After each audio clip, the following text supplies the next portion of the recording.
With Phil stumbling drunkenly out of his bed, appearing in his head all the things he's wanting to be said. 90 minutes of Phil to Phil, with so much time to kill. He promised chill, but all he does instead is beg and shill. Streams online and straight away begins to whine, but all is fine as long as Shaz's benign and doesn't step out of line. His content's immature for all to endure like fresh manure, but I feel sure he ran shoot feeling so insecure. The money earned from yesterday was withdrawn and long gone, as Phil's spending impulse is always set to stay on. If supports are also slow and stays so low and fails to grow, you never know, the show may turn into an easy bingo. Once ticked off across the board with charge toward, because his code can be ignored. Just how much DSP makes us feel so bored to help us fight or sleep and try to keep alert to watch a creep who play bingo, but Phil will bitch and why his sheep are also cheap. Or DSP is chasing green, we're seeing green across the screen as Phil's routine predictability rivals are so machine. It's not in burp and leaning ban, it matters not if battery fun. His child can't see it powers make him feel less of a man. Takes a drink and starts his like before lunching into a bike, pretending there for bills when truth is there to buy a wrestling JPEG. Talks about his shitty life of call his cat and fatty wife and all his strife of forgetting that it's unwell and they were rife. With drama he will react, but isn't act as a fact, as he rehearsed to be exact in how he felt he was attacked. Teaches nearly over and awareness in sight, with what to white despite Phil's light that tips were not light. We'll say alright it is okay, and now it's time for Phil to play, but first he'll say that tips will help from being off the other day. And with those words we win again, it's never if but always when the game is won. Thanks to that we made it to the very end.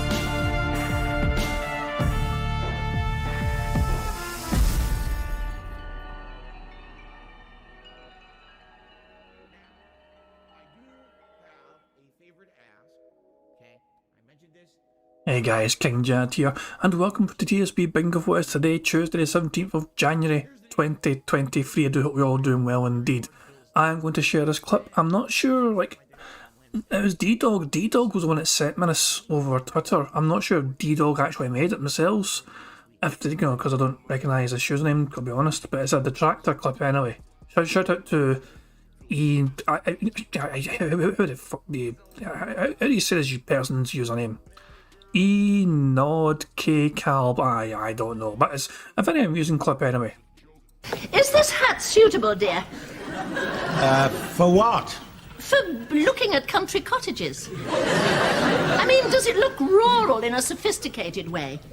Or would you wear this one? No, it wouldn't suit me. Don't be silly, Richard. Now concentrate. Which hat? This? Or this? Simp, I hate decisions of this magnitude. First thing in the morning, it's unreasonable. You don't like my hats. Look, I never said I didn't like your hats. Richard, is this the first chink in our marriage? I've heard about men in midlife crisis. Now, I'm warning you, Richard. I will not have you being unfaithful to my hats. And that's the end of that. So, I thought it was worth a wee shout. I was surprised to see Keeping Up Appearances reference regarding DSP as a random British little cast sitcom. It's a BBC show from like the 90s. You know, Hyacinth Bucket. Although she, she was like she wanted to be, proper. She wanted to be posh, so she pretended her name was pronounced Bouquet, even though it's spelled bucket. It's a very entertaining show for sure, you know what I mean? So it's one of those wee things. But yeah, I never expected a fucking detractor fucking meme to come from that show. So Phil's online, he's awake, not shit, streams live. Phil is at 518 members, but he is not aware he's about to lose 15 of them. He's about to, after today, after he comes back from his day off, actually, Phil is going to lose 15 members because it has been a month since he got given 15 members. 15 gifted members on the 17th of December, as you can see here. So after today, he is going to go back down to at least... Well, we'll see what happens today as well with members. He might be given more, obviously. But simply put, Phil's going to lose 15 on the spot when he comes back from his day off, so that'll be fucking funny. So yeah, Phil's going to go use the restroom and finish setup, so he's going to BRB. Now we fucking go. Well, Phil's fucking going to a little boys' room. How about we get set up on our bingo card, shall we?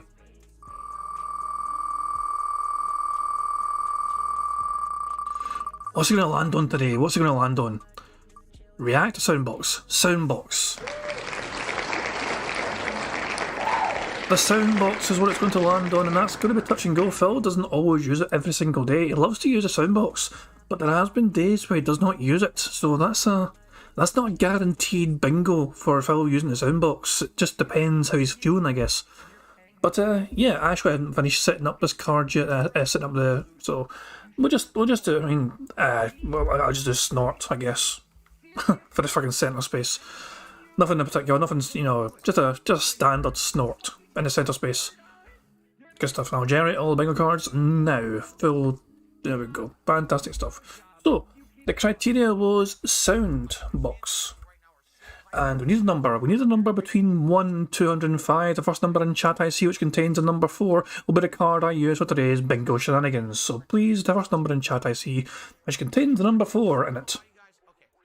54, Sir Toastman was first there. He said 54, so we're going to go to the 54th bingo card. Prophet said 69, as usual, because it's Prophet. You know, fair play, Prophet, you know. You tried your best, you know what I mean, but yeah, it doesn't count. But yeah, the 54th bingo card will be what we use. So let's scroll down to the 55th result, which is the 54th card. And there we go. The left hand side card is what our bingo card is going to look like for today's show. We've got Phil saying, oh, him getting at least $15+ in tips, engagement, him touching his face, and him saying tired, then him laughing. What I mean by that is, you see, him using the soundbox and sound good.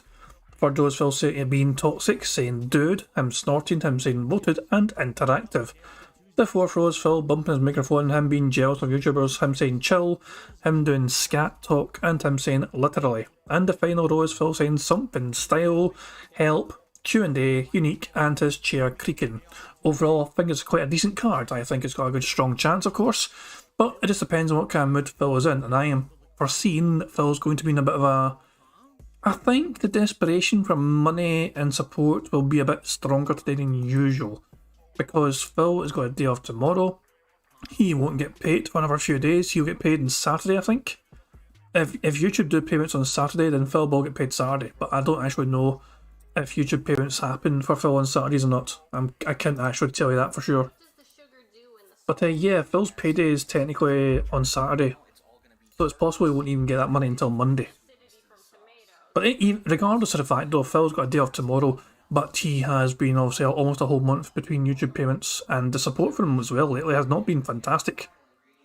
So he might be inclined to beg a bit harder today, specifically for his day off so he can afford things and so on and so on. That is what I am anticipating anyway, because obviously, you know, it's so late, you know, it's so close to payday, but it's not payday yet for him, so I can see him being a wee bit desperate with trying to encourage tips in particular.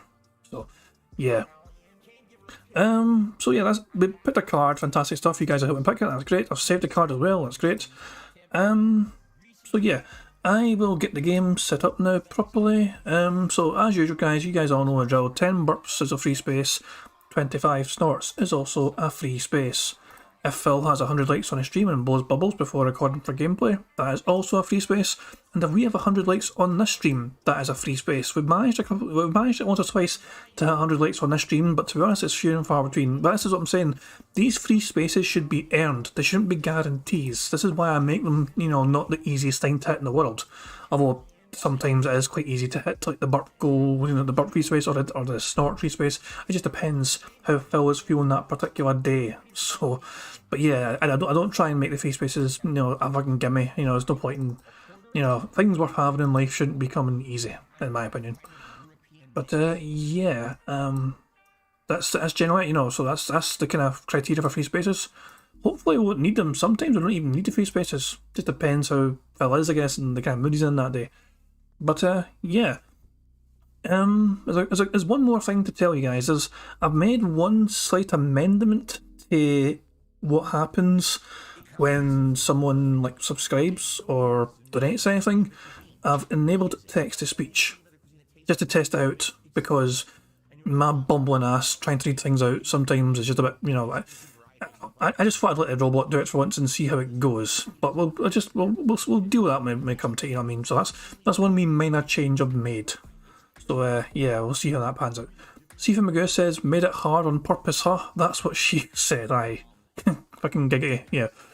So yeah, Phil's still away right now. How about we check out the daily crap from last night with Phil bitching and whining about Warzone? Now, as you know, every time that I play Warzone now, ever since I got my win about 2 weeks ago, my goal is to make top 10. And even though I don't always make top 5 or top 3, as long as I make a top 10 once a night, I feel like I've done my job and, try my... Money, yeah, yeah. Money, money. Oh, money, money, yeah, yeah. Money, money. Ham Solo super chatted £1.79. Year more. Well, as you can see, that's the text to speech kicking in. So thank you very much for that, Pam Solo. Well said. My best and at least accomplish something. So tonight was a unique combination. All right, here's what happened. A couple matches, I was outplayed, which is always fine. There's one situation where I'm in a window looking out. There's a guy getting out of a vehicle. Oh, let me try to get him. I start shooting him. He pulls out a gun and goes patunk, patunk. 2 zoomed in shots, kills me with 2 shots. I was like, wow, he had to be very accurate, right? He must have been a really good shot. He owned me. That sucks, obviously, to be outplayed like that. One of the other matches, we're down to like top, I think I was like top 30, and then I basically the circle's coming in, I bust into a building, oh crap, here comes another guy. Unload, kill him, and as I'm in the process of reloading and I'm about to go loot him, someone else had heard and comes in and gets a predator kill. What I call is that's someone who's stalking you, and they come in after the fact when you're not ready, you haven't recovered from your last firefight, they come in and they swipe up the kill. It's exactly what happened. I wasn't ready, and blah, got me from behind. So in some cases, bad luck. All right.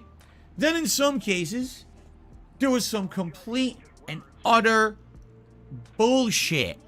Some really bad connections tonight. One match, I was stuttering and going while running across the map, which means the server connection just was completely desynced. It wasn't good at all. There was one time where I was almost in top 10, and I was in a bathroom, but it was a larger bathroom. Guy comes in, and he's searching the whole building. He opens the door. I just happen to be standing behind the door. He doesn't know I'm there. So he goes into the tub. I just open fire. Of course, he shoots me once, but I got him, right? Close the door. I'm looting. I reload. Another guy's coming in the house. I go again. He opens the door. Oh, shit. I'm going to do it again. I open fire again. Same spot. I die instantly. What? It was exactly the same thing twice in a row. How the first time did I very easily take the guy, and the second time the guy insta-killed me. So you watch back. On his kill cam, I literally never looked at him or fired. On his kill cam, I'm staring at the door like this, and I never even raised my weapon. On my screen, it was exactly the same situation twice. The second situation, I fire, it says he's taking damage, but then I die instantly. So again, the servers are garbage. The servers are showing one thing, and then what happens in the match is completely different from what actually happened. It's bullshit. It's not right. There was another situation where I'm in the gulag, and my teammate and I are standing next to each other, and we look, and there's the guy. We both aim to fire. You're just dead. We're like, what? It didn't even show him. Like, you're telling me this one guy, because his other partner wasn't even with him. You're telling me this one guy looked at both of us and insta-killed us both with one pistol shot. Like, what is going on? And it was things like that all night. So here I am, I was working hard. I was trying to, go with the flow. I had a couple really epic kills. There was one kill where I jumped off of a rooftop and I glided down on my parachute to another part of the map, and a guy just happened to be running out of a building, and I landed, and as I landed, I got a shot, 2-3 shots off, landed, looked over the edge, and finished him. It was a really epic, like, paratrooping in kill. That was a really good one. But the problem was, literally all the bounties tonight were survived. Top 10, top 5, top 2, top 1. And I'm not kidding, they were the best bounties ever offered to me. I got... Oh my god, yeah, so that Phil got so fucking annoyed that he couldn't fucking, there was so much potential money Phil could have made on fucking, if he'd done better in Warzone, he could have made serious fucking cash. And Phil was lamenting the fact that he's fucking, he had poor fucking games. So one more fucking time, what was the problem? By the way, this is not a fan problem, this is not our problem, this is a Phil problem. But the problem was, literally all the bounties tonight were survived. Top 10, top 5, top 2, top 1. And I'm not kidding, they were the best bounties ever offered to me. I got none of them. It's terrible. It sucks. Because there's one thing, if you're trying hard and you're getting outplayed. Because then at least you could say, you know what? At least I learned something. At least I saw that situation. All right, fair enough. Touche. Next time around, I'll get them.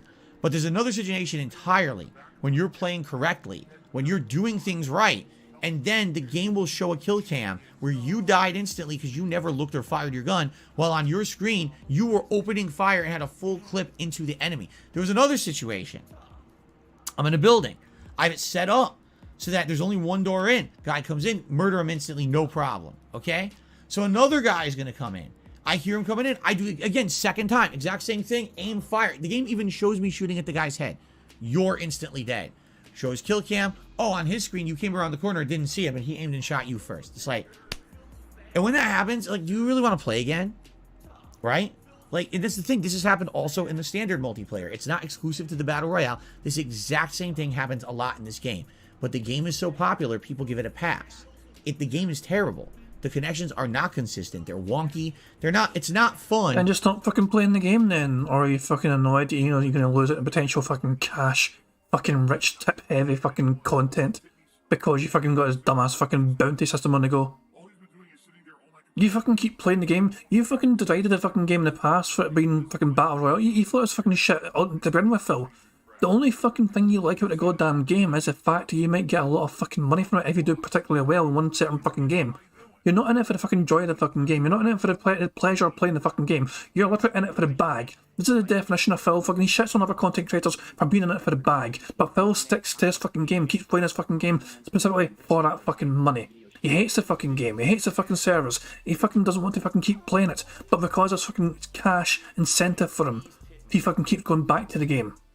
Fucking hypocrisy as usual from Phil Burnell. When you're not losing because you are outplayed or even bad luck, but because the game doesn't work. Just because the game doesn't work. It's $1 billion company, and this is the connections you get.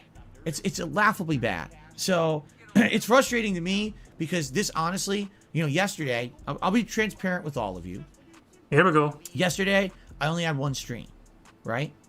And I had to spend the other half of the night doing private patron react videos. Which you were paid $200 for. Which I love doing, by the way. They're very fun. But I only streamed once yesterday. It was One Piece, and it was a slow stream. So today was my time to make that up. Let's have a really good, strong day to make up for the slow day yesterday. Yeah, you got like $130 in total for the day, Phil. $130 for one day's work is quite solid. $130 for just fucking playing badly at 2 video games? All fucking day? Quite solid. Okay? Well, first of all, before trolls say, oh yeah, but you got money from Patreon. Yeah, I did. At the beginning of the month, that already went to bills. That doesn't But you're fucking paid for it. I want to fucking keep ranting at Phil, but Phil's about to fucking begin the bingo, as you can see. There's a little fucking slide starting now, you know, so here we fucking go. Might return to this a wee bit later on. Who knows? Anyway, the bingo's about to begin, guys, so you guys all know the drill by now. Phil, you know, tag me in chat in case I miss anything on this card. I don't try and miss things on the card, it just happens sometimes because I am a stupid bastard. 25 snorts, free space. 50 snorts, another free space. 10 burps, free space. 20 burps, another free space. And also, if we get 100 likes on a stream, either this stream or Phil's stream, and he blows bubbles for recording for gameplay, that is also a free space. 25 out of 25 means one of you guys can win a prize. So, fingers crossed, guys. Here we fucking go. And remember, this is Phil's last stream before his day off tomorrow, so the desperation might be a bit higher than usual for Phil to try and get all that fucking money from his dent head. So, good luck, guys. Here we fucking go. Man, good morning, everyone, and welcome to the Level 1 podcast, where we are busy having fun down here on Level 1. Welcome to my last consecutive streaming day of the week. Today is Tuesday, the 17th of January, 2023. You know, something just kind of dawned upon me as I was watching the show start here today, and I'm like, man, if you really think back, for the longest time, right, the vast majority of video content that I put out on the internet essentially didn't really show me. You know what I'm saying? Like, if you look at the entire time that I was making content from when I started in 2008 all the way through until I became a full-time streamer in 2017 with, I remember the playthrough, it was The Legend of Zelda Breath of the Wild. When I changed my style up, right? I never actively had a face cam, right? It was only for very special playthroughs, like From Software playthroughs. And really the only time that you saw me on camera was if I was doing a special podcast style show, which was a rarity back then, or if you tuned into my content that was outside of the realm of basically what I was like live streaming. What's the fucking point of this fucking random fucking rant? Is he drunk already? What the hell? How is this fucking pertinent? How is this fucking relevant? Yeah, podcast style show. That was a fucking cracker. I am half tempted just to fucking ignore this and go back to the daily crap from the other night. Jesus Christ. Like the weekend preview that I used to do, or a channel update, or DSP Tries It, and even to that extent on DSP Tries It, you didn't always get to see me. A lot of the times, you would just look at the food or whatever it was that I was taste testing. And now, take a look at me today, right? You got the pre-stream artwork running. My face is on there a million times, of various different forms. You got the real me. You've got fan art, cartoonish versions of me. You got in the intro to be dancing around in front of a green screen, right? Even though that green screen's very outdated at that point. That was 2015, so that was 8 years ago. That green screen footage, if you can believe it. You know, and now I do a podcast of an hour to an hour and a half every single day, where I'm on camera full time. Like, this is the whole thing you see. You see my ugly face, my ugly mug, all morning. And then on top of that, face cam literally on every piece of content, you know, that I put out.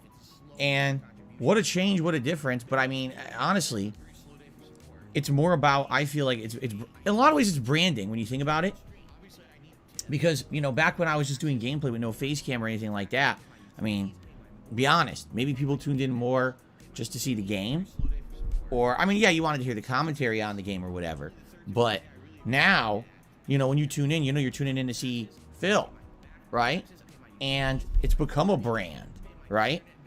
You know, to the tune of 202,000 subscribers, because, ladies and gentlemen, this morning, well, I should say last night, we officially... now it's clear. Yeah, now it's clear. I didn't realise that, but Phil has officially hit 202,000 subscribers. This is what his fucking whole speech is all about. This was literally the whole reason for this fucking random, you know, monologue of Phil basking his fucking time on YouTube. Yeah, and he managed to get an extra fucking number added to it. Congratulations, Phil. Congratulations, and all that shit. Who the fuck cares? Who the fuck cares? By the way, might be a controversial take here, right? This might be so Phil looks shite today, as usual. You know, even the apparent... I'm not just saying his fucking face, it's normal. Phil's face is Phil's face. He's always going to look like a fucking zombie, some fucking ghoul. But, you know, sometimes Phil can dress decently, sometimes, if he wants to. Last night's Daily Crap, I think, is an example of that. This is a nice wee t-shirt. If Phil fucking rocked, and, you know, if this was the kind of, you know, clothing he would wear for his fucking content, to me, it strikes me as making some minimal fucking effort. You know? When I see this t-shirt, I see no fucking effort. It's like something I fucking slept on or some pish. That's just my hot take on that shit. But yeah, for fuck's sake, man, this is all about Phil getting fucking turning 2k subscribers now. We hit 202,000 subscribers on DSP Gaming. We're still growing. However, you'll notice I'm not really tooting my own horn, and we're not doing some giant celebration, because on YouTube, that's always give and take, and chances are that's going to flop back down. What ends up happening is you'll get influxes of subscribers, and all of a sudden you'll see a bunch unsub. Usually it's bots and stuff like that, or troll accounts. But in general, this channel has been seeing consistent growth ever since I came back full-time as a YouTuber almost 2 years ago now. I believe, I want to say it was like April or early May of 2021. And that's a great accomplishment. I pulled this channel from death, basically, because this channel was just a repository. It was just an archive of the streams that I had been doing for upwards of 5 years. And I turned it back into, you know, a living channel again, breathing. You know, if anything, I think maybe a lot of the quality changes that I've been adding to the channel have helped a lot recently. I think more people now are apt to check out a channel for the first time in a long time if they see, wow, it looks a lot different, it looks better. Quality, look at that. What happened? Right?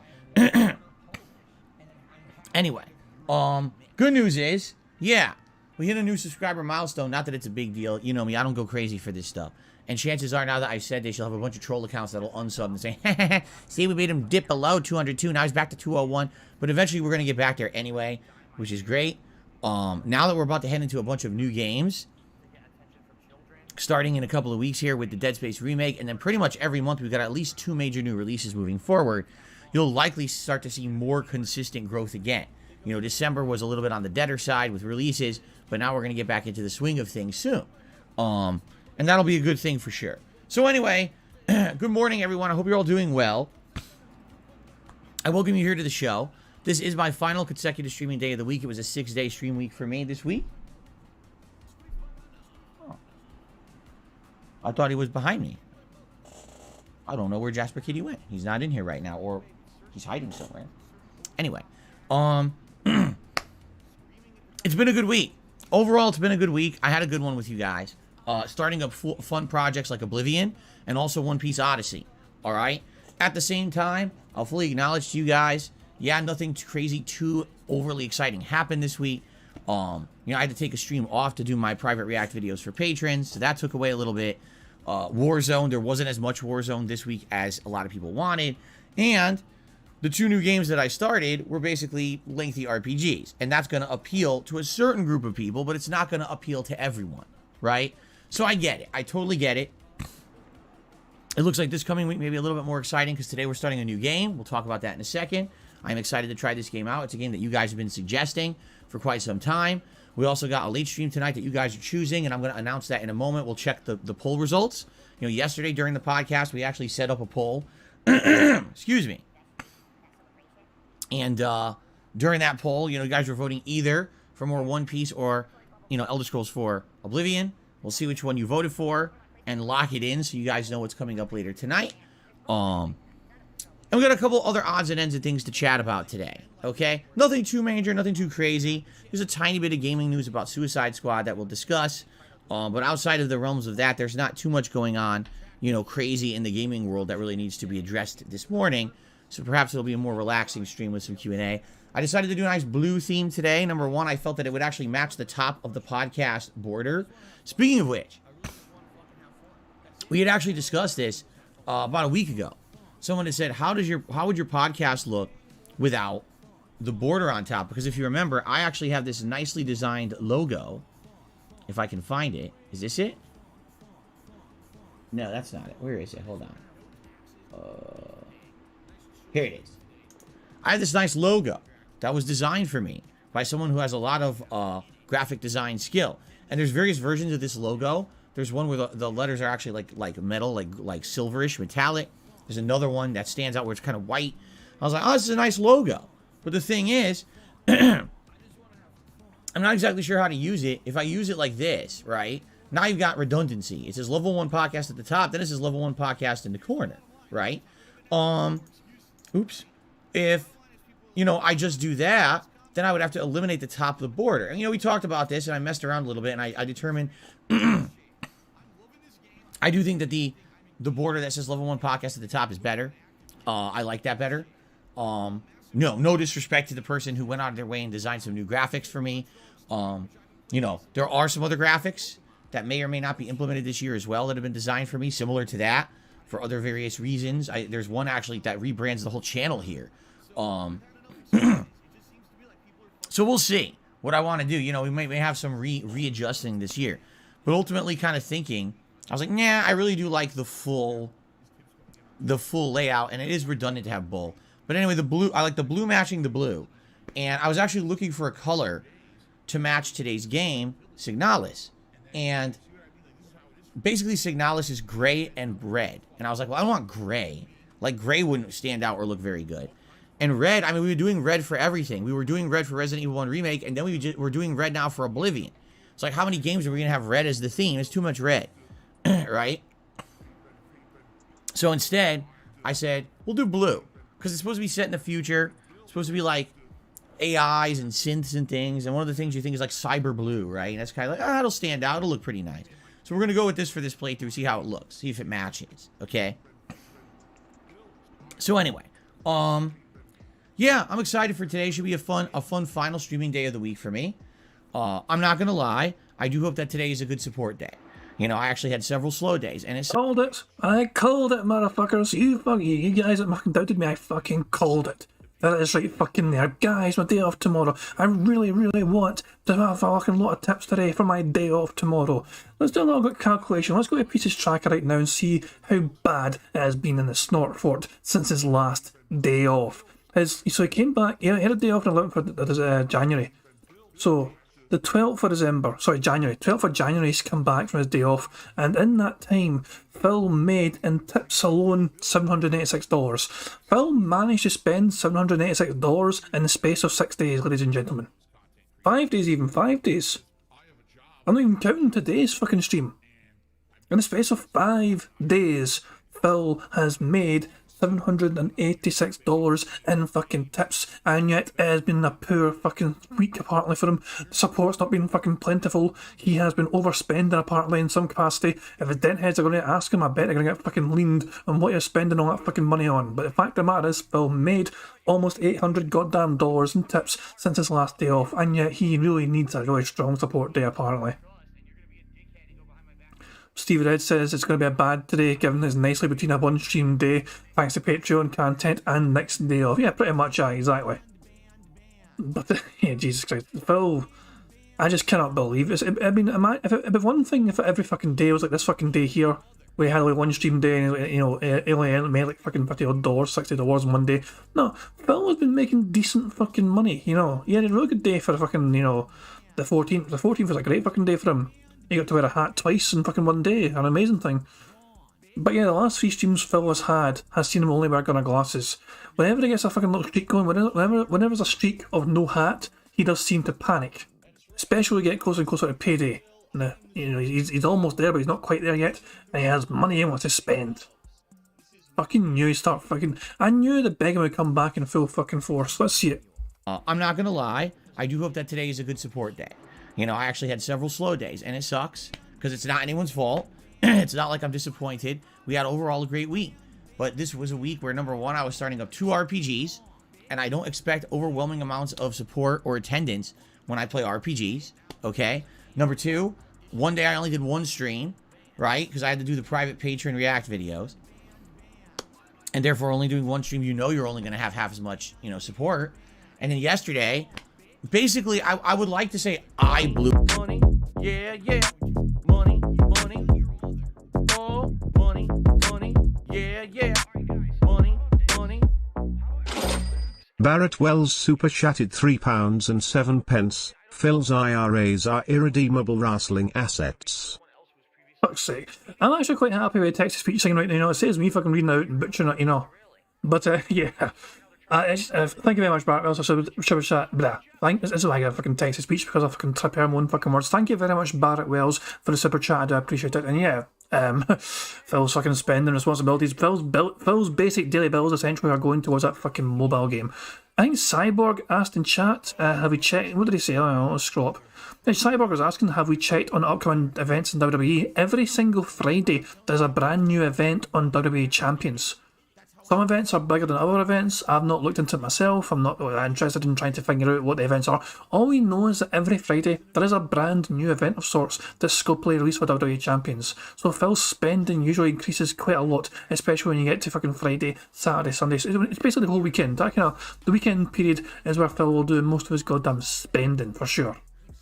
Every Friday, yeah, every Friday. TG, I mean, this is what I've learned from TG Gamebox. Every single Friday there is a brand new event, usually. So yeah. They always begin on Fridays, these events. You know, support.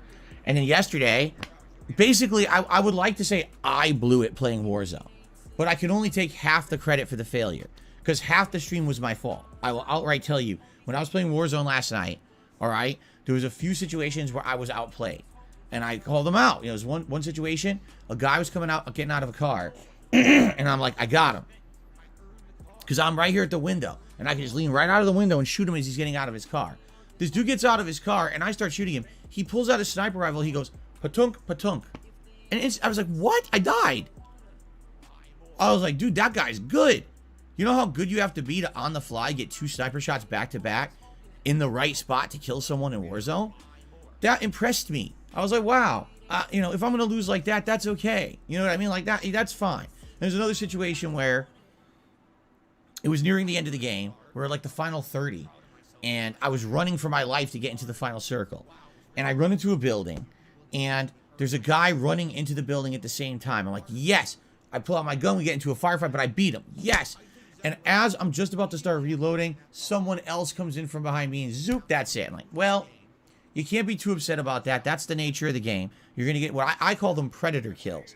Someone who's smart and they kind of sneak around and they're looking for a firefight. And when they see it, then they sneak in at the end like a predator who's hungry, trying to take out their prey who's already been weakened from a previous fight.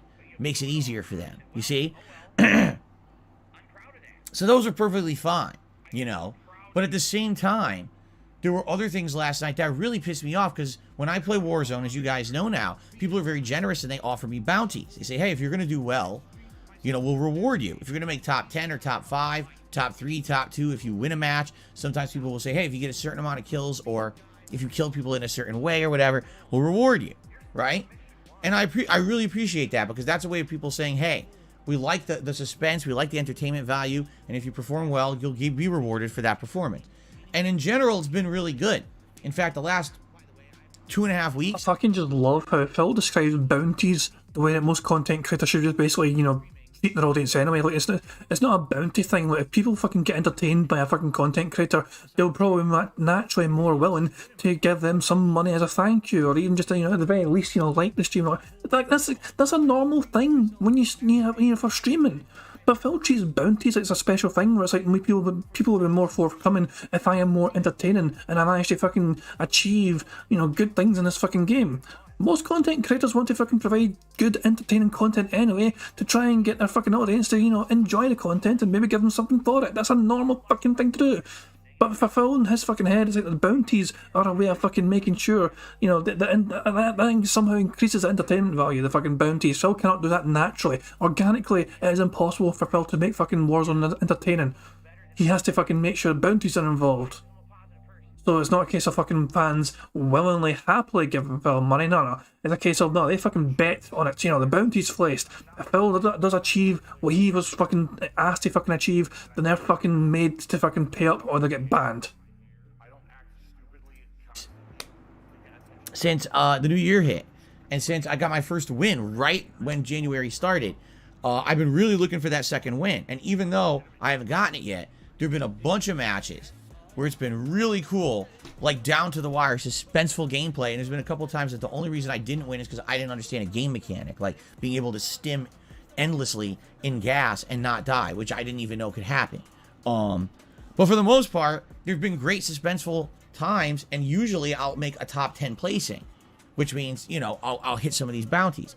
Last night, there were several times where I was set up for success, should have, by dead to rights, should have made top 10. But instead, because of insanely bad server quality and connection, I got screwed out of it. And that really upsets me when I'm working my ass off and you're playing a match for 15-20 minutes to get to that point, and you plan everything right, and the game refuses to work properly because you have a billion-dollar company that's lazy and doesn't actually improve their online connectivity. It's a joke, you know? Situations where I'm in a room, a guy walks in. On my end, it shows me draw my weapon, fire, hitting this guy multiple times before he ever looks at me. Then he turns and looks at me, opens fire on me, we get into a firefight, I die. Okay, what happened there? I was shooting him way before he shot me. Look at his kill cam. On his kill cam, he walks in the room, turns, sees me, aims and fires before I even looked at him. Like, seriously, it's just nonsense. And it really pisses me off when a lot is on the line in these cases. You know, this is a week where things have been slow for me. And it's not anyone's fault. Again, I'm not complaining nor asking for anything. It's just a fact. It's a slower week for me. Let's hopefully make up for that with an awesome Warzone night. No, the game just doesn't... So I just cannot fucking let this go. $800 in 5 different fucking days. And if Phil fucking hits that, you know... Wait, let's be honest here. Phil's got a double day's worth of fucking streaming today. He's probably going to make almost $1,000 today after, when it's all said and done. He's playing a brand new fucking game. It's like, nah, it's not... It's brand new for him. The game was out a while ago, but it's fucking new for Phil. And apparently some of his fucking fans are really looking forward to it, so I can see them fucking being forthcoming with their contributions. Phil is probably going to be at... And I'm going to guess that Phil's going to make over $1,000 in tips between the last day off and the upcoming day off. Tomorrow. After today, Phil will have over $200 in tips in total from both streams, at least. That's my prediction. Imagine getting $1,000 in tips in a week, and that's not enough for you. Don't want to cooperate. And it's not like that happened once. That happened 3 different matches. Each match where I'd played 15, 20 minutes. So you're talking about half of last night's stream was completely wasted to bad connections. And that really frustrates me. And I'm sorry, I'm tired of this bullshit. And I'm tired of people giving Infinity Ward and Activision a pass with this shit. Stop playing the fucking game. Make a stand, Phil. You're not going to let them get away with it anymore? Then fair enough, just fucking stop playing the goddamn game. You fucking show them. You stand up to that fucking company. How dare they fucking ruin your fucking bounty experience? How dare they fucking deny you getting some extra money from your dinhead fucking audience because their servers are fucking poor according to you? How fucking dare they fucking steal all your fucking money that they're fucking going to promise you for fucking camping in a fucking bathroom finishing top fucking 10? Get the fuck out of here, Phil. Just stop playing the goddamn game if it's going to make you such a fucking salty bitch. Fuck the fuck off. To me, that's just unacceptable. If you have someone dead to rights, they're dead. Now, every excuse in the book to, oh no, this is why it happened, that's what happened. No. Watch the kill cam. The kill cam is the telling symbol. It's the piece of evidence proving that the server is shit. If on their end, they never even saw me turn and look at them. They just unloaded a whole clip into me, and I never fired on them. Like, what are you talking about? On my end, I'm hitting them before they even saw me.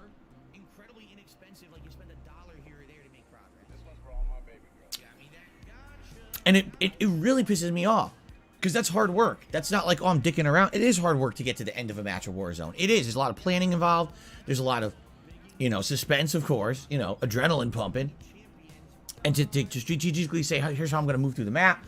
Here's what I'm going to grab, what I'm not going to grab, get my build, take chances to try to grab a loadout if something drops. There's a lot involved in it. Originally, when I played it about a month and a half ago, I was just flubbing it. Now I'm actually trying to get good at it, And, yeah, that really upset me. That the reason that last night's stream was a slower one was the game, not me. Sorry, I'll take credit for half of my losses last night. Half of them I was outplayed, but the other half, there is definitive evidence in the videos that game sucks ass online, and they just don't care. They never improve it. I say, okay, guys, I'm gonna derail, but I have to check this out. Let's just fucking check this shit out directly. Daily crap, fuck off. Let's just check this out directly for ourselves, right? Warzone is like 2 fucking streams, okay, so... Okay, everyone! Shut the fuck up, no one cares. Let's just fucking skip to fucking point in the thumbnail, you're dead. So usually you can kind of tell where Phil's died. He looked like he was fucking dead there.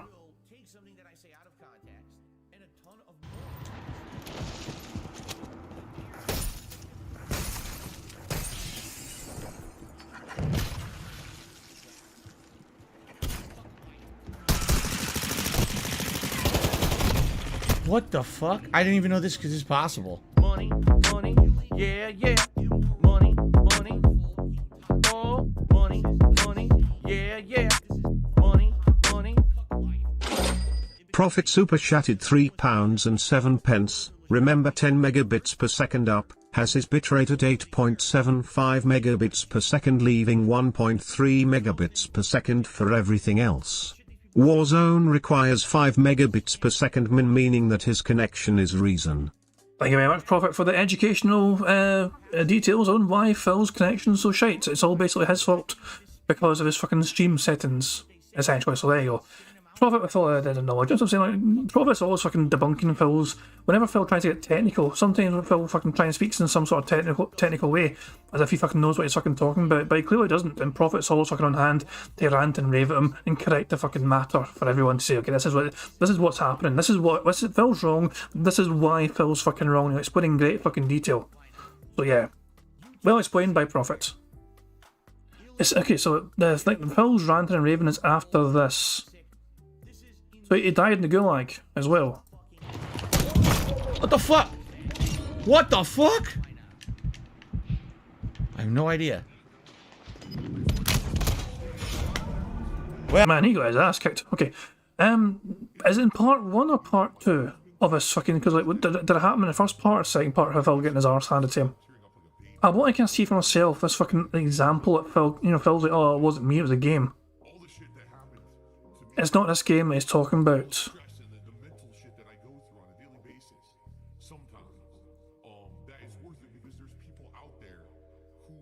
I can try and check, you know, the second part. Probably, yeah. We'll try part 2. Okay, guys. So Blah, blah, blah, blah. Phil is... Did he die here? Oh, actually, hang on.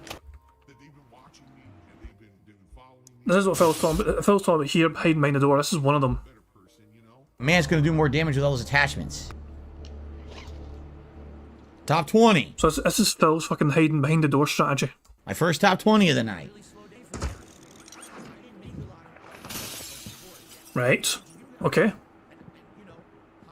So someone comes in the room, but he's hiding behind the door, which is pretty clever, to be fair. I will give him that.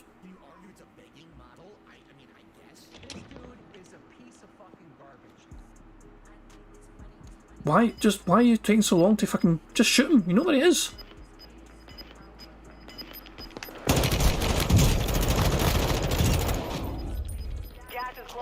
What the fuck? What the fuck was that?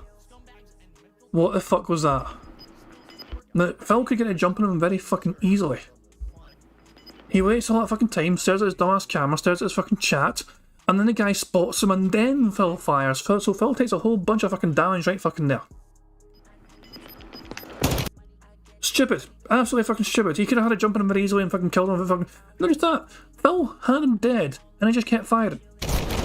He's finished here. This is the kill. This is him finished. He's dead. How much more does Phil keep shooting him? Gas is closing. Get to the new safe zone. Fuck me, man. Right, what happens next? Oh, someone bust in. Here we go. What? He knew he was there for sure. He already had a gun fucking aimed at him. He already had that gun aimed at him ready for. He knew he was behind that fucking door for sure. One more time. What? How did that make any sense? Let's see the kill cam. Hold on. The kill cam. Can you see? You can kind of see Phil, I think, can't you, at the bottom there? Can you kind of see him just at his side? I can't even mind. He knows he's fucking there, though. He knows exactly what he's fucking doing. Is I'm going to fucking just shoot this wee bitch up. He absolutely fucking knew.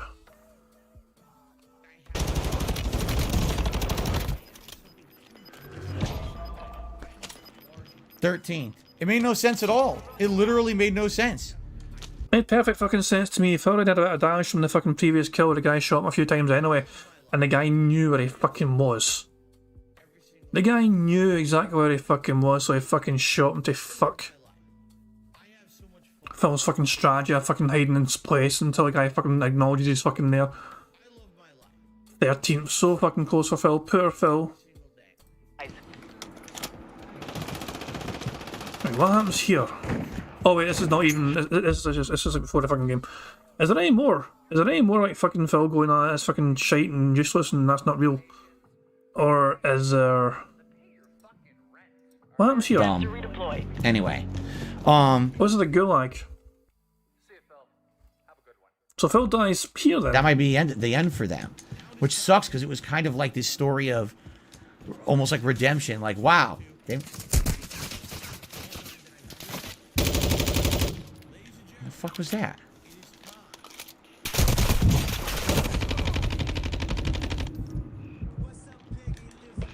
There's nothing I could do here. Run, Piggy, run! I couldn't see him in the stupid grass. How dumb was that? I just couldn't see him in the grass. Yeah, so you was dumb. You made sure to be in the grass, and you couldn't see. So you were dumb there. Dumb. Anyway. No, it really sucks. It was like, they made 3 good games. I thought all 3 Dead Space games were good. And then they all get laid off. They stay... Is this the one where it's like, oh, we got killed at the same fucking time in the gulag? Let's see. What the fuck? What? First of all, he was so far away and he hit me as if he was point blank. There's no replay. There's no replay. So he's looking over there. Phil's fucking throwing random nades over here.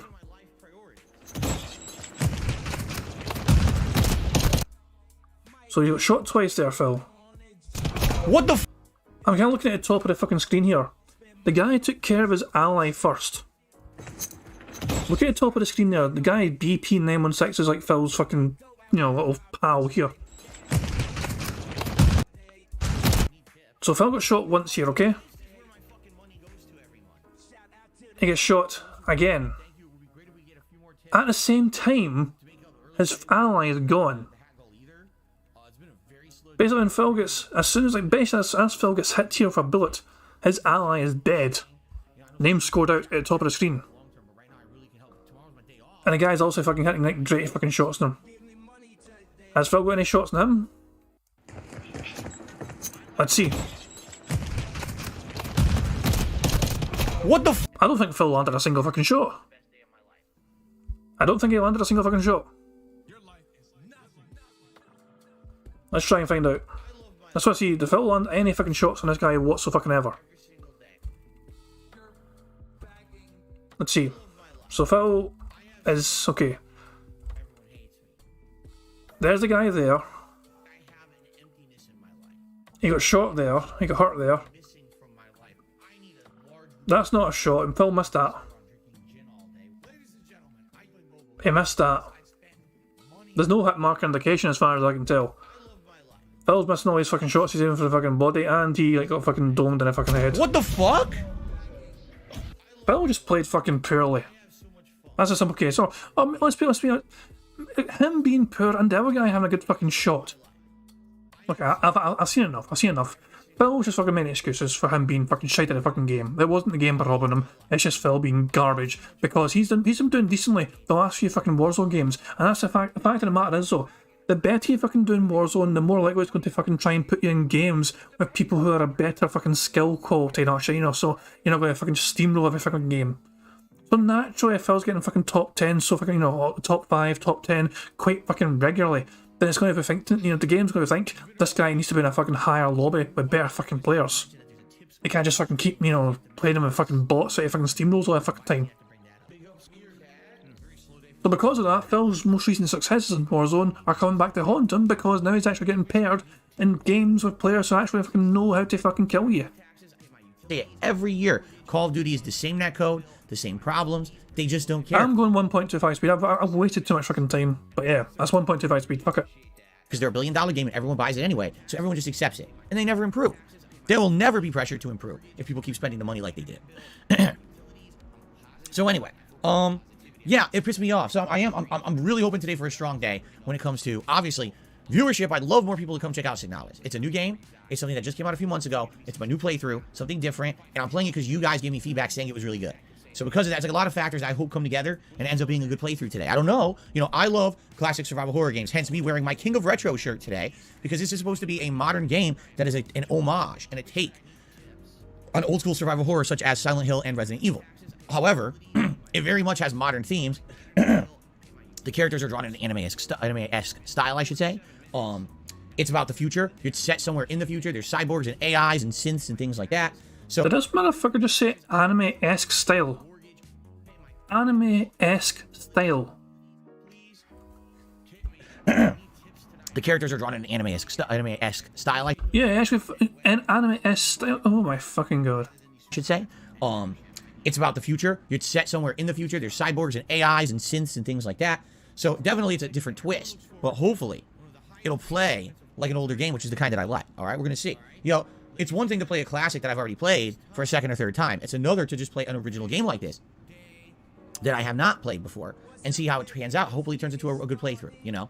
So we'll see. I'm excited for that. Now later tonight, I'm playing whatever you vote for. We're going to check in a moment and actually see what that ends up being. Okay, 2 things. First of all, I just tick off vote because I feel like I can say it. Second of all, Prophet said in chat there, I love how he squints now because the ring light is too close and too bright. Does that mean he's definitely moved the ring light then? Did Phil actually finally move the ring light closer to his face? So it's actually, or it could just be a coincidence, you know? If Phil did actually fucking move the ring light closer to him, like, you know, a lot of people were suggesting he fucking did. See, and Phil cannot fucking keep his eyes completely open because it's fucking too bright for him, it's making his eyes squint. I don't know. Get fucked, Phil. We're going to determine what that playthrough will be, and that'll help us figure out the schedule for the rest of the week as well, since now we'll know what we're playing on Thursday. So, anyway, yes, let's hope for the best. Hopefully today's a good day in all respects. You know, hopefully people show up, hopefully people engage, hopefully people support to help make up for the last few slower days that I've experienced because of baloney. It's baloney. You know, it's funny. I will say this too, because as you know, I have detractors out there who want to say dumb shit, and they say, oh, you see, that day that Phil has to do those private react videos. That's not a big deal because he already got paid for that day. Yeah, you did, Phil. You're doing $200 for work there. You got given that money up front to fucking do the work, and that's you fucking fulfilling the fucking duties that you got fucking paid to fucking. This is you fucking fulfilling your end of the fucking deal because you're given that fucking money already. Yes, that is exactly the fucking point we keep fucking saying. Through Patreon. That's correct. But what you have to understand is that I've had a Patreon since 2015. And I used to get a lot of support on my Patreon. And admittedly, it's dwindled for good reason. I'm a full-time streamer now. And most or all of my goals on Patreon are completely unrelated to the streams, right? Most of them have to do with... This is not a fucking reason, Phil. This is not a fucking reason whatsoever you're giving us. Basically, no, this is you fucking fulfilling $200 worth of fucking work that you promised these fucking patrons. Ask the King, my bi-monthly Q&A show, or getting a private video made, right? I realize nothing to do with the stream whatsoever. It's almost like, if you don't care about the streams, you can support me through Patreon. But what they won't say, these detractors, these critics, whatever you want to call them. What won't we fucking say, Phil? What won't we say? We'll not fucking say what Stevie Dead is saying that the fucking Patreon dwindled because you're too fucking lazy to do anything, so there's no fucking point to subscribing to it. No, we fucking say it all the fucking time. What is it we won't fucking say, Phil? Is that, oh yeah, if you take a look, basically Phil's Patreon is the same level it's always been, right? It's a few $100 a month. So why is that if Phil now has all these new people coming and pledging to his Patreon to get private videos? Because a lot of people stopped pledging to my Patreon. Why, Phil? Why? Why did they stop pledging to your fucking Patreon? Think, Phil, why would they fucking stop supporting you in this fucking manner? What is wrong with your Patreon that they don't want to fucking subscribe to you anymore and keep going to fucking give you money for it?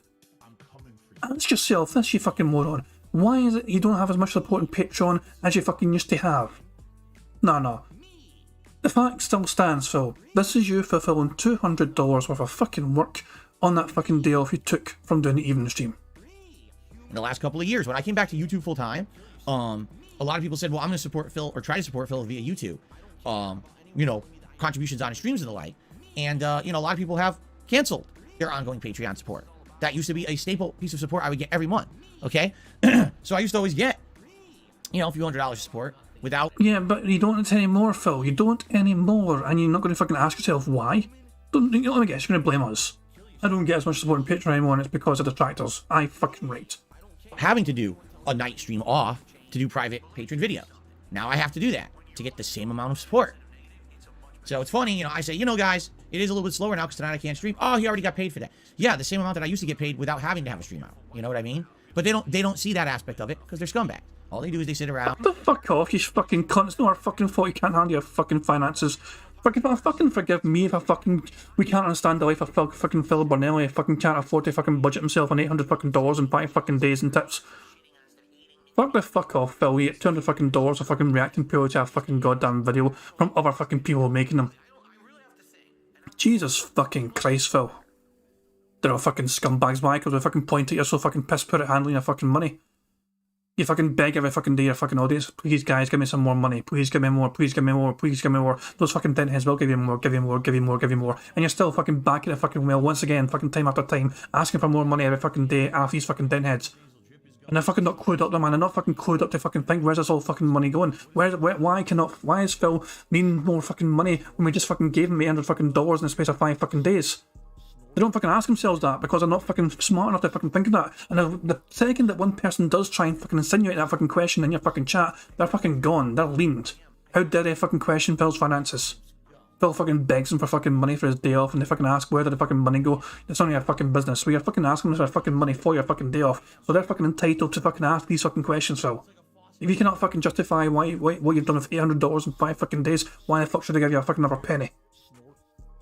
Yes, this counts as toxic. Definitely. Not just women, obviously.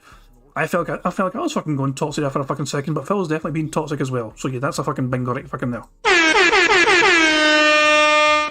Jesus Christ, man. Phil just pisses me the fuck off sometimes where fucking, you know, it's like he's too fucking oblivious to how much stupid he's been with fucking things he says sometimes. We point out that Phil fucking makes so much fucking money. I mean, like, we ask the question, how dare we fucking ask where the fuck does it go? We know how much he fucking, has in bills. He makes twice as much, roughly, in income as he does. So half his money essentially goes to bills. The other half gets pissed away in the wind. Some of it will go to groceries, of course, some of it will go to fucking this and that, essentials, but a lot of that fucking money, that fuck you money, is going to stupid shit like Scopely. And try to do every little possible thing to say something negative about me. And, they always spin it in a way that doesn't make sense. So here you go. I justify what I'm saying with facts. They have no facts. Okay, I have facts for you, Phil. You want fucking facts? I'll give you some fucking facts here. Let's go tracker. Let's go straight to fucking Peter's tracker. You want to fucking play that fucking facts game, you fucking cunt. Fair enough. Phil's Patreon in the last fucking year, 2022. $310, $329, $317, $295, $271, $274, $262, $288, $329, $369, $372, $367. The year before that, 455, 446, 419, 365, 347, 341, 330, 310. It has very slowly went down and then back up again. Phil's Patreon is, I would argue, these levels of support Phil's been getting on Patreon. In fact, we can do this actually. Let's just, why don't you just work out the average? Phil's average on Patreon is $339 a month. So right now, Phil's actually earning better than average on Patreon. Well, not for January. January's at 323. But January's not over yet. There's more than a fucking month to go. For fuck's sake, man. But aye, there's your fucking facts, Phil. You're earning more than your fucking average on Patreon since his data was getting recorded in fucking May of 2021. You're earning more than your fucking average. How fucking dare we criticise Phil for fucking doing some, React videos that he was paid for fucking doing? How fucking dare we fucking mention the fact that Phil is finally fucking fulfilling the $200 worth of fucking contributions on Patreon? Fuck me, man. Jesus Christ. Amran says his argument is, I didn't used to have a night to take a night off, so I am losing money by comparison, which is just him trying to justify being lazy and not spreading into videos. But exactly, for fuck's sake. Any fucking sensible content creator would try and space these fucking React videos out. Maybe, I'm going to spend, I'll take like an extra 30 minutes or something after I finish my final stream in a day or something like that. I'll do one React after this stream. The following day I might do one React after that stream. He has all month, the entirety of that month, to fucking do this shit. He could easily fucking space this out so it's not as fucking much of a burden on him, so he doesn't have to fucking sacrifice a goddamn night stream. The onus is on him to fucking manage his time better and his finances better. There's only fucking 4 videos. 4 fucking videos. Phil's Genius, it was like some sort of, like 12 or 13. It was only fucking 4 different fucking videos he had to make. Prophet says, so let me get this straight. Because his Patreon dropped off, the $200 he was already paid to do the React videos makes up for what he lost because of lower support. I think that's Phil's fucking argument, yeah. They just sit there. Slander, slander, slander, slander, slander. Well, hopefully Phil will never dispute this. So now that I finally explained to you what I mean when I say stuff like that. Oh, well, here's another 400 things. No, I stick to Patreon. You tried to explain it and we fucking called you out. Your explanation is fucking garbage. Look, Phil, you were given $200 to fucking react to these fucking videos specifically. Yeah, we're giving more than $200 to Patreon, but specifically these fucking videos. These people fucking pledged you fucking $50 so you could fucking do a react video. And even then you fucking bitched and whined about it because, fucking taking too long to fucking make. That's your fucking problem, Phil. You weren't fucking specific on what you could, people could submit to you to react to. That's all you. That's your fucking problem there. It's not our fault you can't manage your time better. It's not our fault you can't fucking pick fucking different times or a fucking whole month. You've got to fucking make these fucking videos to fucking space them out and make them appropriately so you don't fucking lose streaming time. Fuck that, man. I'm ticking a square. What I mean by that is I'm ticking that. Phil effectively said that. Moving the goalpost. Once you disprove one thing they've said as nonsense, they move on to the next 47 things. Good luck disproving it though, Phil. You've not disproven anything. Oh, how does this back and forth work, Phil? Anytime we fucking say anything, you don't even fucking respond to it fucking directly. You fucking talk in your fucking little stream. You fucking say, I'm right and they're wrong because blah blah blah. Even if you're fucking spouting gibberish, there's no one to debunk you. Anyone in your chat tries to fucking debunk you, they're fucking leaned and banned. Anyone emails you, any detractors that email you, they're fucking leaned and banned, and they're fucking ignored. Any detractors make a video debunking you, they're just fucking ignored, and you say, oh, it's fucking out of context, it's not fucking relevant. No, Moving the fucking goalposts, Phil. You just fucking plug your fingers in your fucking ear, stick the head in the sand, and you just fucking hope the distractors go away and stop talking about all the fucking things that they keep picking apart. We keep picking holes in your fucking finances because there's a lot to fucking pick apart there. You earn all this fucking money and you got no fucking justifiable reason to explain where it all fucking goes.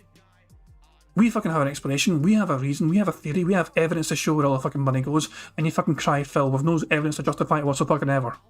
Stop fucking crying and bitching to us just because you're so piss poor at handling your goddamn fucking finances. Not going to waste time disproving because I won't ever have content for you, okay? So anyway, indeed, yeah, this week's been a slow week for me. It's not going to end the business, but at the same time, it sure would be great if we could pick it up a little bit and have a better day today, but I don't control that.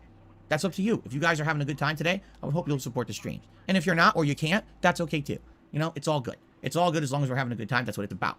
But I'm a transparent guy. You know, I'm not asking for nothing. I'm not demanding anything. I'm letting you know like it is. Some people can't handle that. Some people can't take transparency. They don't like that at all. They only want sugarcoating. They only want to hear the good. That's it. All I want ever is the good, the good, the good. Please give me just the good. I'm not that kind of guy. I tell you everything going on, as to some extent. I know to some extent you guys don't want to hear this all day, every day, and I'm never going to do that. You know, I'm never going to make it, you know, so annoying, right? I don't want it to become the end-all, be-all of me. I don't want to have streams like that Scorn stream that I had several months ago, where I was so upset about having a bad week, and then an incredibly stressful night in a badly designed game, and then having it all explode at once. Basically. No, Phil, you're not upset the way you reacted to that fucking Scorn stream. You're not upset with the things you said in that Scorn stream. You're not upset with how your fucking audience reacted to that fucking Scorn stream. You're upset because the internet caught wind of it. Detractors clipped what you fucking said, detractors clipped what you fucking did, and bigger content creators fucking noticed it and made fun of you for it.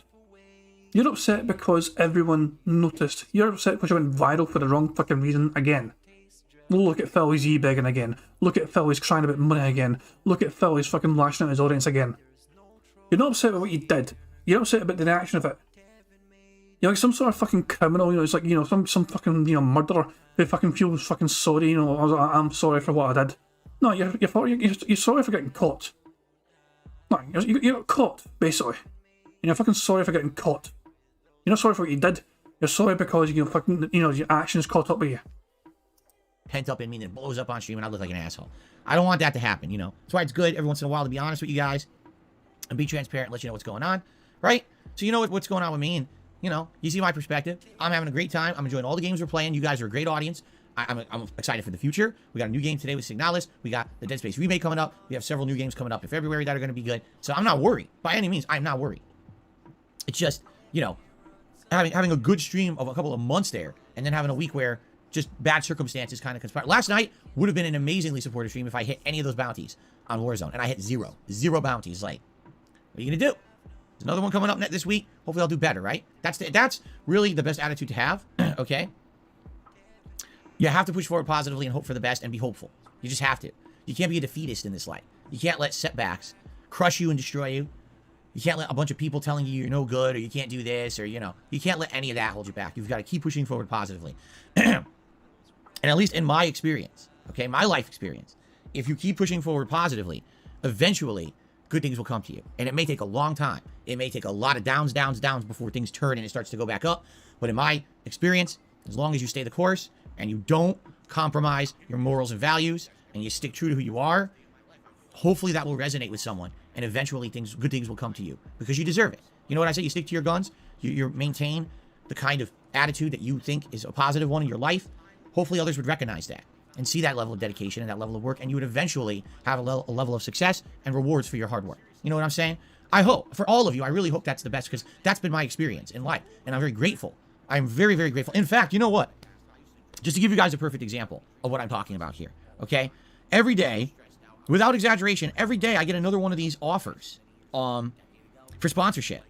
And these are the same offers that every other YouTuber takes, and why you see constant sponsored content, constant paid advertisements, constant sponsored streams and stuff that those people would never do. They would never do that crap normally. It was hilarious the other day. I was browsing YouTube, and you know, you're seeing videos pop up, and Money, yeah, yeah.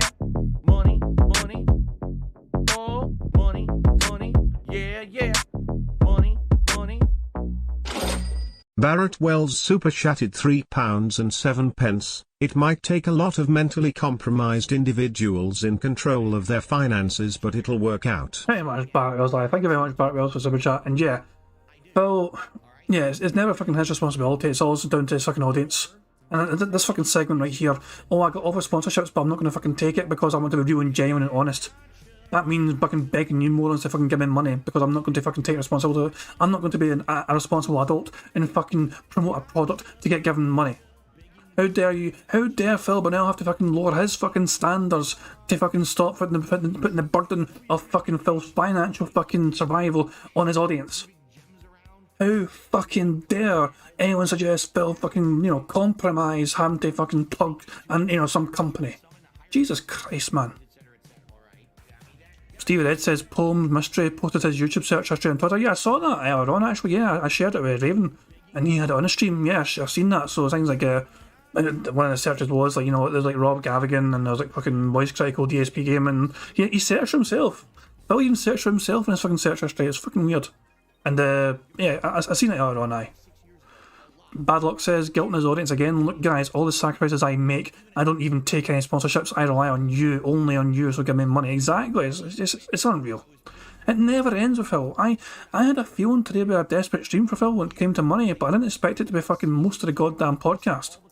It was hilarious the other day. I was browsing YouTube, and you're seeing videos pop up in your feed, and there's a video that pops up in the feed, and it's someone doing like a factual documentary about something.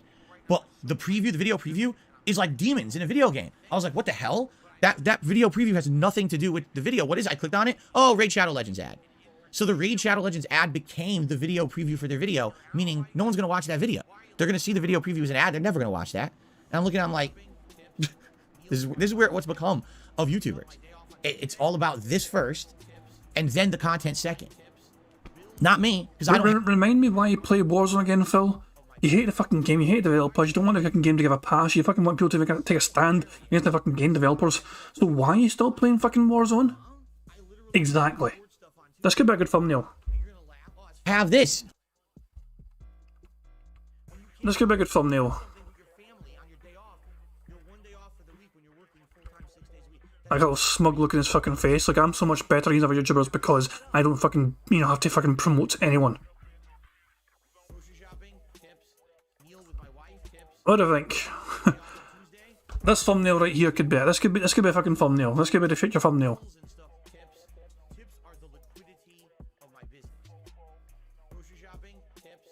So Heather's asking, as he talk about skippable ad now, he's talking about actual content creators promoting a product. So like the part of the video is the adverts they're promoting. That's what he's talking about, Heather. So yeah, here we go. Let me just very quickly just get a wee screenshot of this fucking posture. There we fucking go, and I'll check that out later on, see if it fucking worked alright. See how it goes. This is a good potential thumbnail though. I don't have that component in my content on purpose. Here's the example. Just got an email this morning. All right, for the sake of protection and to prevent online harassment, I'm going to edit this email that I received. You ready for this? Good morning. I am blank, the marketing manager at blank. As a result of analyzing the content on your channel, our team decided to write you. We find your channel promising to promote our game on your YouTube channel. We have many customers around the world. You can be one of them. We have the best price for introducing software on your YouTube channel. We think your channel is a perfect place to promote our user-friendly and easy-to-use software. That's why we would love to work with you. Blank is an open-world action-adventure game with RPG elements. The game is distributed with digital distribution. And basically, they go on to describe their game at great length here. There's like a whole paragraph about their game, okay? Would you like to cooperate with us? We're waiting for your reply. We'd like to discuss the details. We hope for a better choice. Best wishes, blank. Okay? Yeah, I get this all the time. This is not a one-off. Like, this is something that's a very common thing that happens. I'd say I probably get about 5 similar offers like that a week. Every once in a while, I'll actually get one of the more common offers. I've been offered by Raid Shadow Legends and those similar companies, those ones that you see those ads everywhere. Yes, a couple of those VPN companies actually contacted me at one point. Those offers are there for everyone. You know what I mean? And I never take them because I care about the content I'm putting out for you guys. I hope you understand that there's no paid sponsorship, there's no shilling on this stream for a good reason, because I respect... I could have sworn to fuck that he fucking blamed detractors for not being offered sponsorships before. Anytime I've heard Phil spin a sub story about fucking Phil trying to fucking do well on YouTube, he has fucking told his audience that I don't get any offers because of detractors and trolls fucking ruining my fucking life. All of a sudden, he's like, no, I turn these down voluntarily. I get them offered all the time. I'm offered these things, and all the time I reject them. He's such a fucking hypocrite, man. Because I don't want to waste your time. Hell, I even tell you, the better way to go about watching YouTube, get YouTube Premium. Why? You don't have to watch any ads. Your time is valuable. And your time spent watching ads... You don't want to waste anyone's fucking time, but you're fucking asking your fucking audience how best to fucking share some Final Fantasy fucking playthrough from fucking decade ago that you fucking don't want to fucking watch yourself and edit yourself. Phil said as well, like, I'm not going to fucking... You know, what was it Phil said? It's like, you know how long that playthrough is? It's like fucking, like, you know... It was like, you know, 50, it was like 40 hours long, 50 hours long. It's like, I'm not going to watch that. Even Phil doesn't want to watch his own content, but he expects his audience to fucking want to watch it all, every single fucking second of it.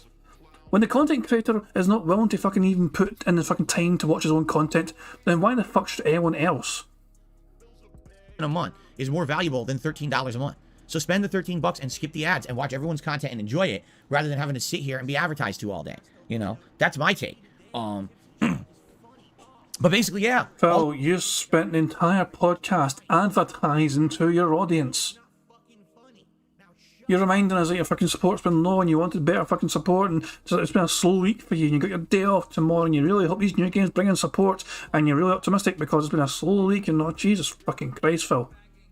This whole entire podcast has been some big fucking shell stream based on your own fucking behalf, not of a fucking corporation, not some sort of game, or fucking VPN, or fucking Dollar Shave Club, or anything like that. No, this is all the Phil Burnell Enterprises fucking, you know, megaphone. All this stuff is very common, and that's why you see all these YouTubers taking these ads and doing these product placements and taking money, taking payouts. And I don't do that. I'm different. I strive to be different. You know what I mean? I hope that you guys understand that. It's a different situation for sure. You know, trying to be different and not waste your time. So that's why when I jump into a game, you know, not interrupting the game to do ads and placements and, you know what I mean? I'm not doing that crap. And, you know, I hope that you see that difference between my kind of content and the content that you see other places. Okay? I hope so. You would think that's why I get the support I do. Because like I said, there's very few people of my size on YouTube, or who've been around as long as I have, who are able to maintain the level that I do, the level of support, the level, you know, being able to maintain this business. It's because of you guys. And I really, really appreciate all the support you guys give me on a daily basis. Okay? So thanks. Thanks very much. Okay. Now that that's all out of the way, let's get to the schedule, shall we?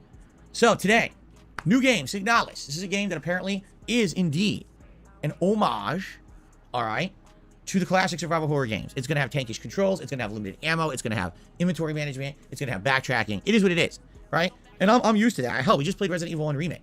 In this case, it's a brand new game, okay? And I'm excited to see what it's going to be like. Hopefully it does play like the classics. Hopefully we do get some scares. You know, it's a new plot, which is good. It's good to not always be doing survival horror of the same plots you've heard a million times. Keep things fresh, right? So you guys recommended this to me. It was basically going to be between this or Resident Evil 0 HD, which I played about, 8-9 years ago, which I've only played that once and I don't really remember. So I was thinking all about it and I was like, you know, let's put it a poll, because I would like to play either, and you guys voted for Signalis. So Signalis it is. I'm excited. Hopefully it turns out to be a great playthrough and a great game. It's supposed to be 10 to 14 hours long. We're playing a major stream today. I think we're doing a minor stream of it later in the week, and then probably 2 more major streams. So that's about 11 hours, which means if we beat it by then, great. And if not, we'll have time for 1 more stream before the Dead Space remake comes out to finish it up. So it'll be perfect timing to beat the game before Dead Space remake. It's got a unique art style. It's pixelated on purpose to almost look like a PS1 game. But at the same time, it very much is a modernized game. It's weird because it's got anime aesthetics, but it doesn't look like anime. You know what I mean? Like the artwork, they drew it like anime, almost like to appeal to a certain audience. But then when you play the game, it looks nothing like that. I guess we'll see, you know, as we get into the game, exactly what we think and what we feel. And I'm excited for it. I am. I hope that you guys like it. And I hope that you guys will, you know, stick around and check it out. Some of you come from just to the podcast and you dip. Hopefully you'll stick around at least to give the game a shot. You know, I'm feeling hopeful for it. That's going to be something interesting. Okay? Then later tonight, 6:45 p.m. Pacific time, we're playing what you voted for. But what did you vote for? I don't know. Let's find out. Let's take a look. You guys have been voting for 24 hours on the main channel page of DSP Gaming for a game tonight. But I don't know what that game is, because I didn't check. So let's go check right now. So here we are. We're on the DSP Gaming main channel page. We go to the community tab. By the way, I guess I should call this out now. YouTube has fully converted over to those addresses. So now it's youtube.com/@DSP Gaming. Okay? That's how you get to the channel. They've changed it. It used to be different, but I guess what it is they want to avoid having everyone use those lengthy, convoluted URLs. So everyone has an @ now. So this is at DSP Gaming. All right, that's how you get to the channel now. Pretty simple. I think if you just search for at DSP Gaming now, you'll get the channel first. But you have to do at DSP Gaming to get that. Okay. Anyway, or I guess it's also called ampersand, right? Ampersand DSP Gaming. You know, like a Twitter moniker. Wow. So this is very interesting. The poll actually got a lot closer. No. I'm not going to let that fucking slide. No, I'm not going to let that fucking slide. An ampersand is not the at symbol. An ampersand is the symbol for and. Yeah, a lot of you guys, you know, a lot of guys in chat know as well.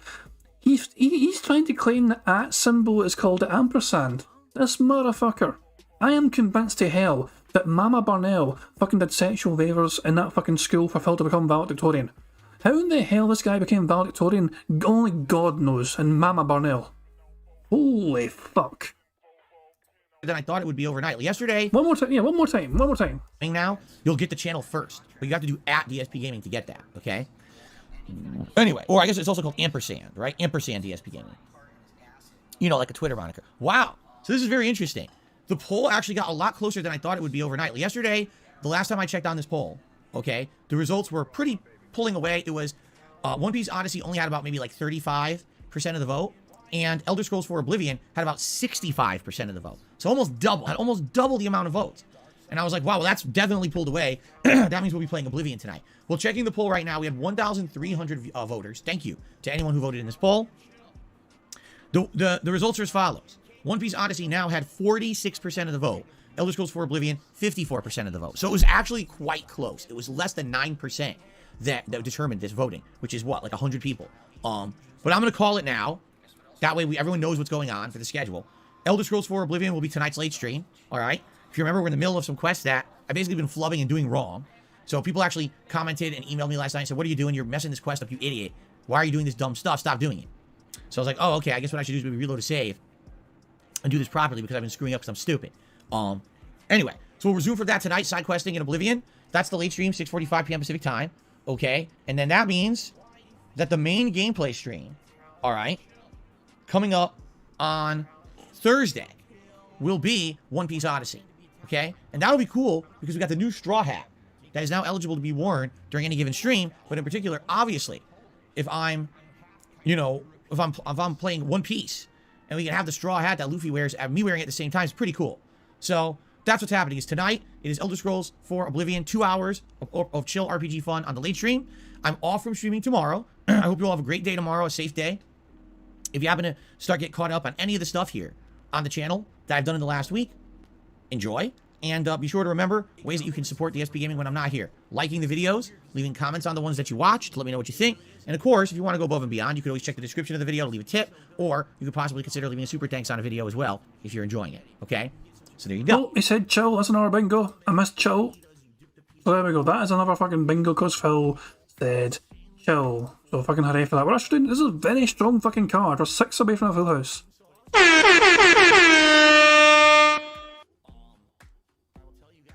I think he said chill. A couple of people were saying, okay, I'll tell you what, I'm going to rewind it just to be fucking certain.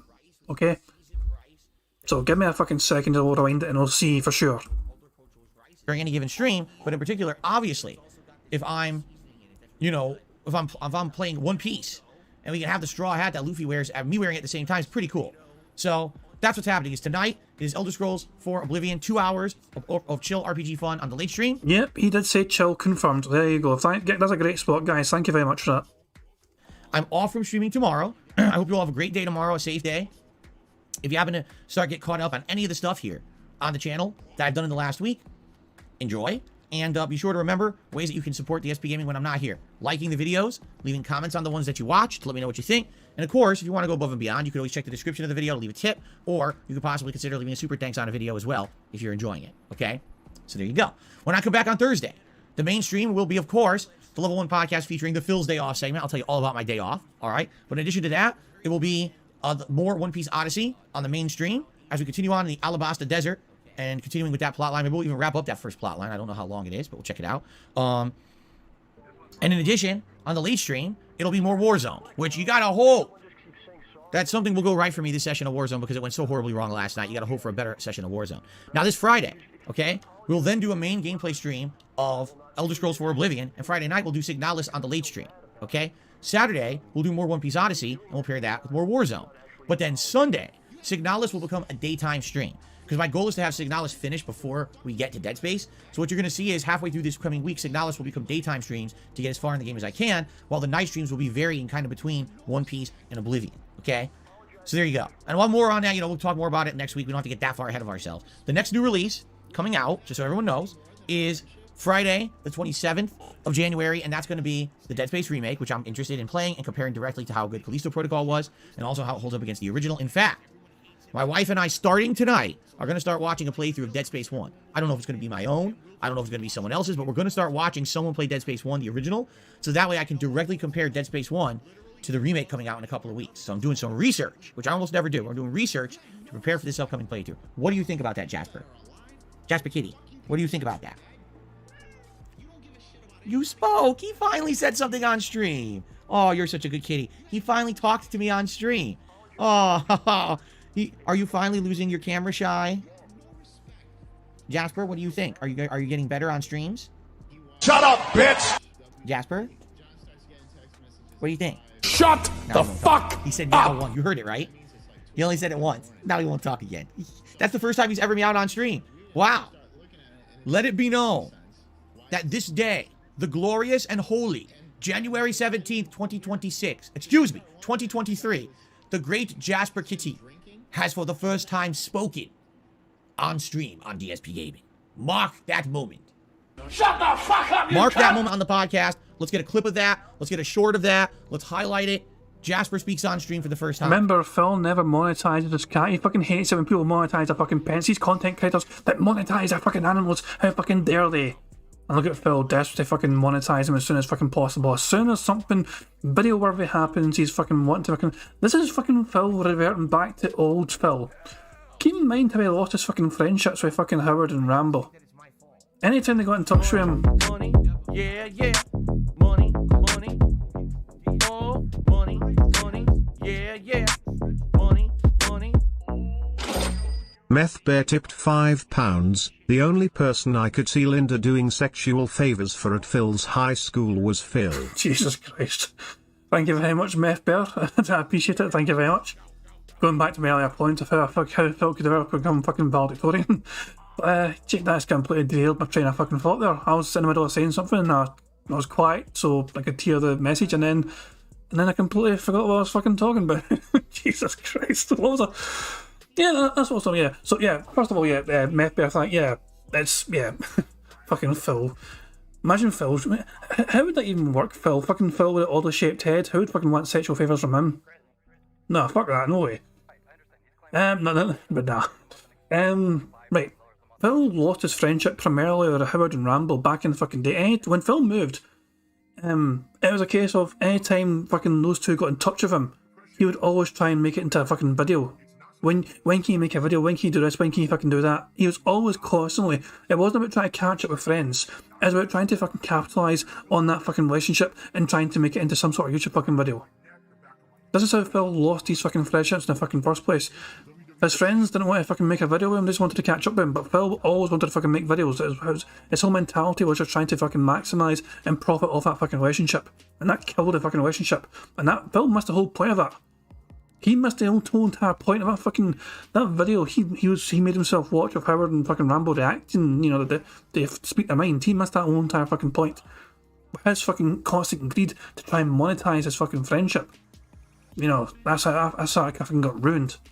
And Phil now is fucking cat. He calls it, but he criticises other people for fucking doing it. And yet here he is, trying his absolute best to fucking maximise profit on 2KJ. Agent de Claude. Great Jasper Kitty has for the first time spoken on stream on DSP Gaming. Mark that moment. Mark that moment on the podcast. Let's get a clip of that. Let's get a short of that. Let's highlight it. Jasper speaks on stream for the first time. Let's do it. We're doing it. That's it. You were here. You were here for that moment. Let's make that the biggest YouTube short I've ever done. 4 billion views. Completely unmonetized. All right. Timestamp it. That is what I'm talking about right there. I don't think Phil's aware of how fucking live streams work. There is no fucking timestamp available for a live stream, at least for the fucking viewer, because they cannot fucking see how long the video is going to fucking be.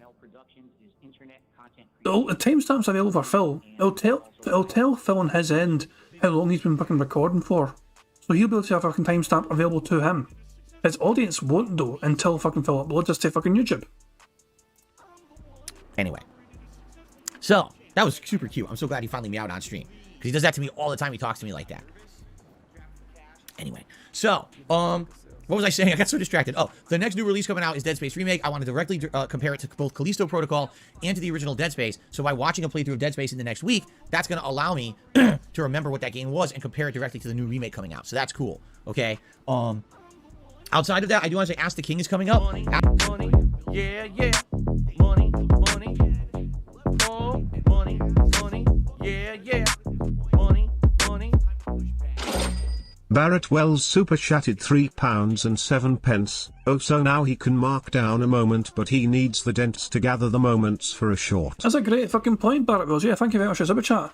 Yeah, Phil all of a sudden's like, oh, you know, he wants to fucking mark it down or shit and fucking recognise it himself. But no, when it comes to fucking for the whole week's worth of content, pick the absolute best fucking moment. Now it's up to his fucking moronic fucking audience to fucking pick that for him.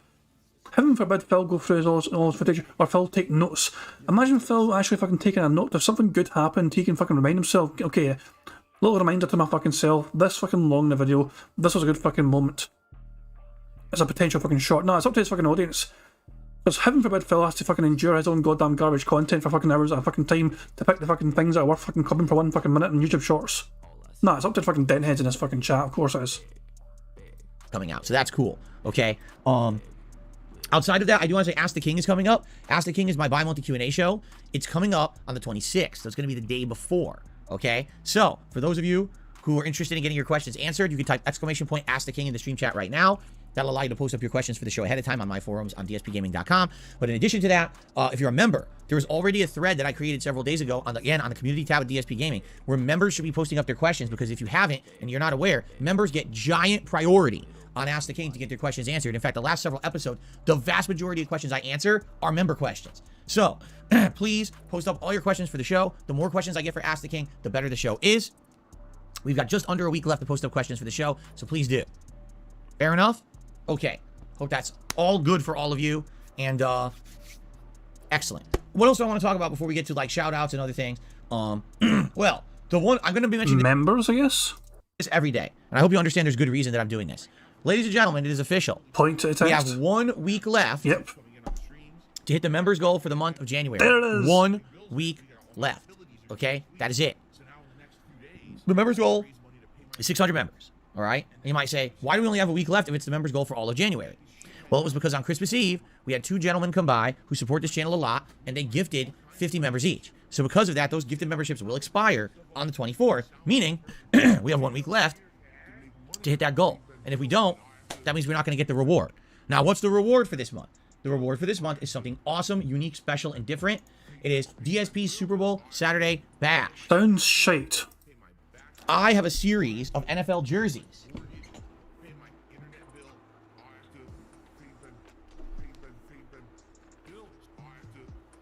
See that? But Phil, what does the 86 stand for? You weren't born in 86, fool. That's one of them. I have several of them, and I bought them many years ago to wear to Street Fighter tournaments. When I say many years ago, I mean over 20 years ago. I've had those since the early 2000s, as I used to travel to places like Philadelphia, New Jersey, and I would wear them around so people would know, oh, that's Darkside. Ever P ranting, not NFL. That doesn't represent a team. Phil apparently told the story of how he removed the club of, you know, these were legitimate NFL jerseys he apparently bought, but he removed the logos for the team. So it'd be more generic. So they are NFL tops according to Phil. It's just that he actually removed the club branding from these fucking tops, so it wouldn't, you know, cause some annoyance with people if they saw it in public. If he's at a, you know, if he's at a fucking convention or whatever, and he's like fucking, he deliberately did that. So he got an NFL top, and then he fucking like took off some of the fucking part of it so he could put his own branding in it. Essentially, that's the story. That's the story Phil told anyway. So yeah, that's the origin story. But the origin story behind these fucking football tops, American football tops. Phil from online, and he's here to play games. Now I know who he is, right? I only wore them for a few years, and then basically I stopped, and they sat in a closet for 10 years. And then when I became a YouTuber, I said, hey, these might be kind of neat to wear in videos. So I wore them a few times, and then I forgot about them, and they sat in a closet for another 10 years. Until just recently, I realized that I had them again. I was like, oh, I'll maybe put them on every once in a while. But in this case, this is an event, a sports-related event, where it absolutely makes sense to have them and wear them. So if we hit the members goal of 600 members this month, in the next week, we lock into a special marathon event that will take place the day before the Super Bowl. So that is Saturday, February 11th. It'll be a marathon setting. I'll be dressed up in my NFL attire. I'm going to buy a bunch of accessories and silly things to go with it. Probably like one of those helmets where you can drink out of it by putting like beers or whatever on them. I'm going to get a bunch of snacks that are sports-related snacks that you would probably get if you were going to watch sports at home or go tailgating. I'm going to order food during the day, maybe pizza and wings. And we're going to do a variety of sports-related things, including play some sports games on my Switch, including Tecmo Super Bowl. We're also going to react to some classic Super Bowl ads from the past. And if there's time, which I think there probably would be, we'll do a 30-man over-the-top rope fantasy battle royale in WWE 2K22, where I will try to get some sports figures in there as well. So it's the first time I'm ever doing anything like this. People seem pretty pumped for it. But if you're interested, you must become a member, renew a lapsed membership, or possibly gift some memberships to the channel.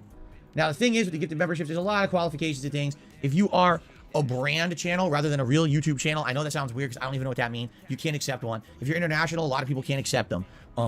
Some people have said, hey, I want to gift it, but I only watch your streams on mobile, and I can't give memberships on mobile. Yeah, I don't know why. YouTube didn't really fully implement the gifted memberships everywhere yet. I would think eventually they would, because they are kind of missing out on an audience. There are a lot of people watch stuff on mobile devices now. I do. I watch videos on YouTube app now on my mobile phone, and they look pretty good. So for the most part, I would hope that if you can, you would support the channel by becoming a member or gifting a membership. But I know there's a lot of what ifs and a lot of weird things there too. People can't do it. Let's see what happens. We got 1 week left. Yes, every day you'll hear me talking about this. I have to, because now is the final push. We'll hope for the best.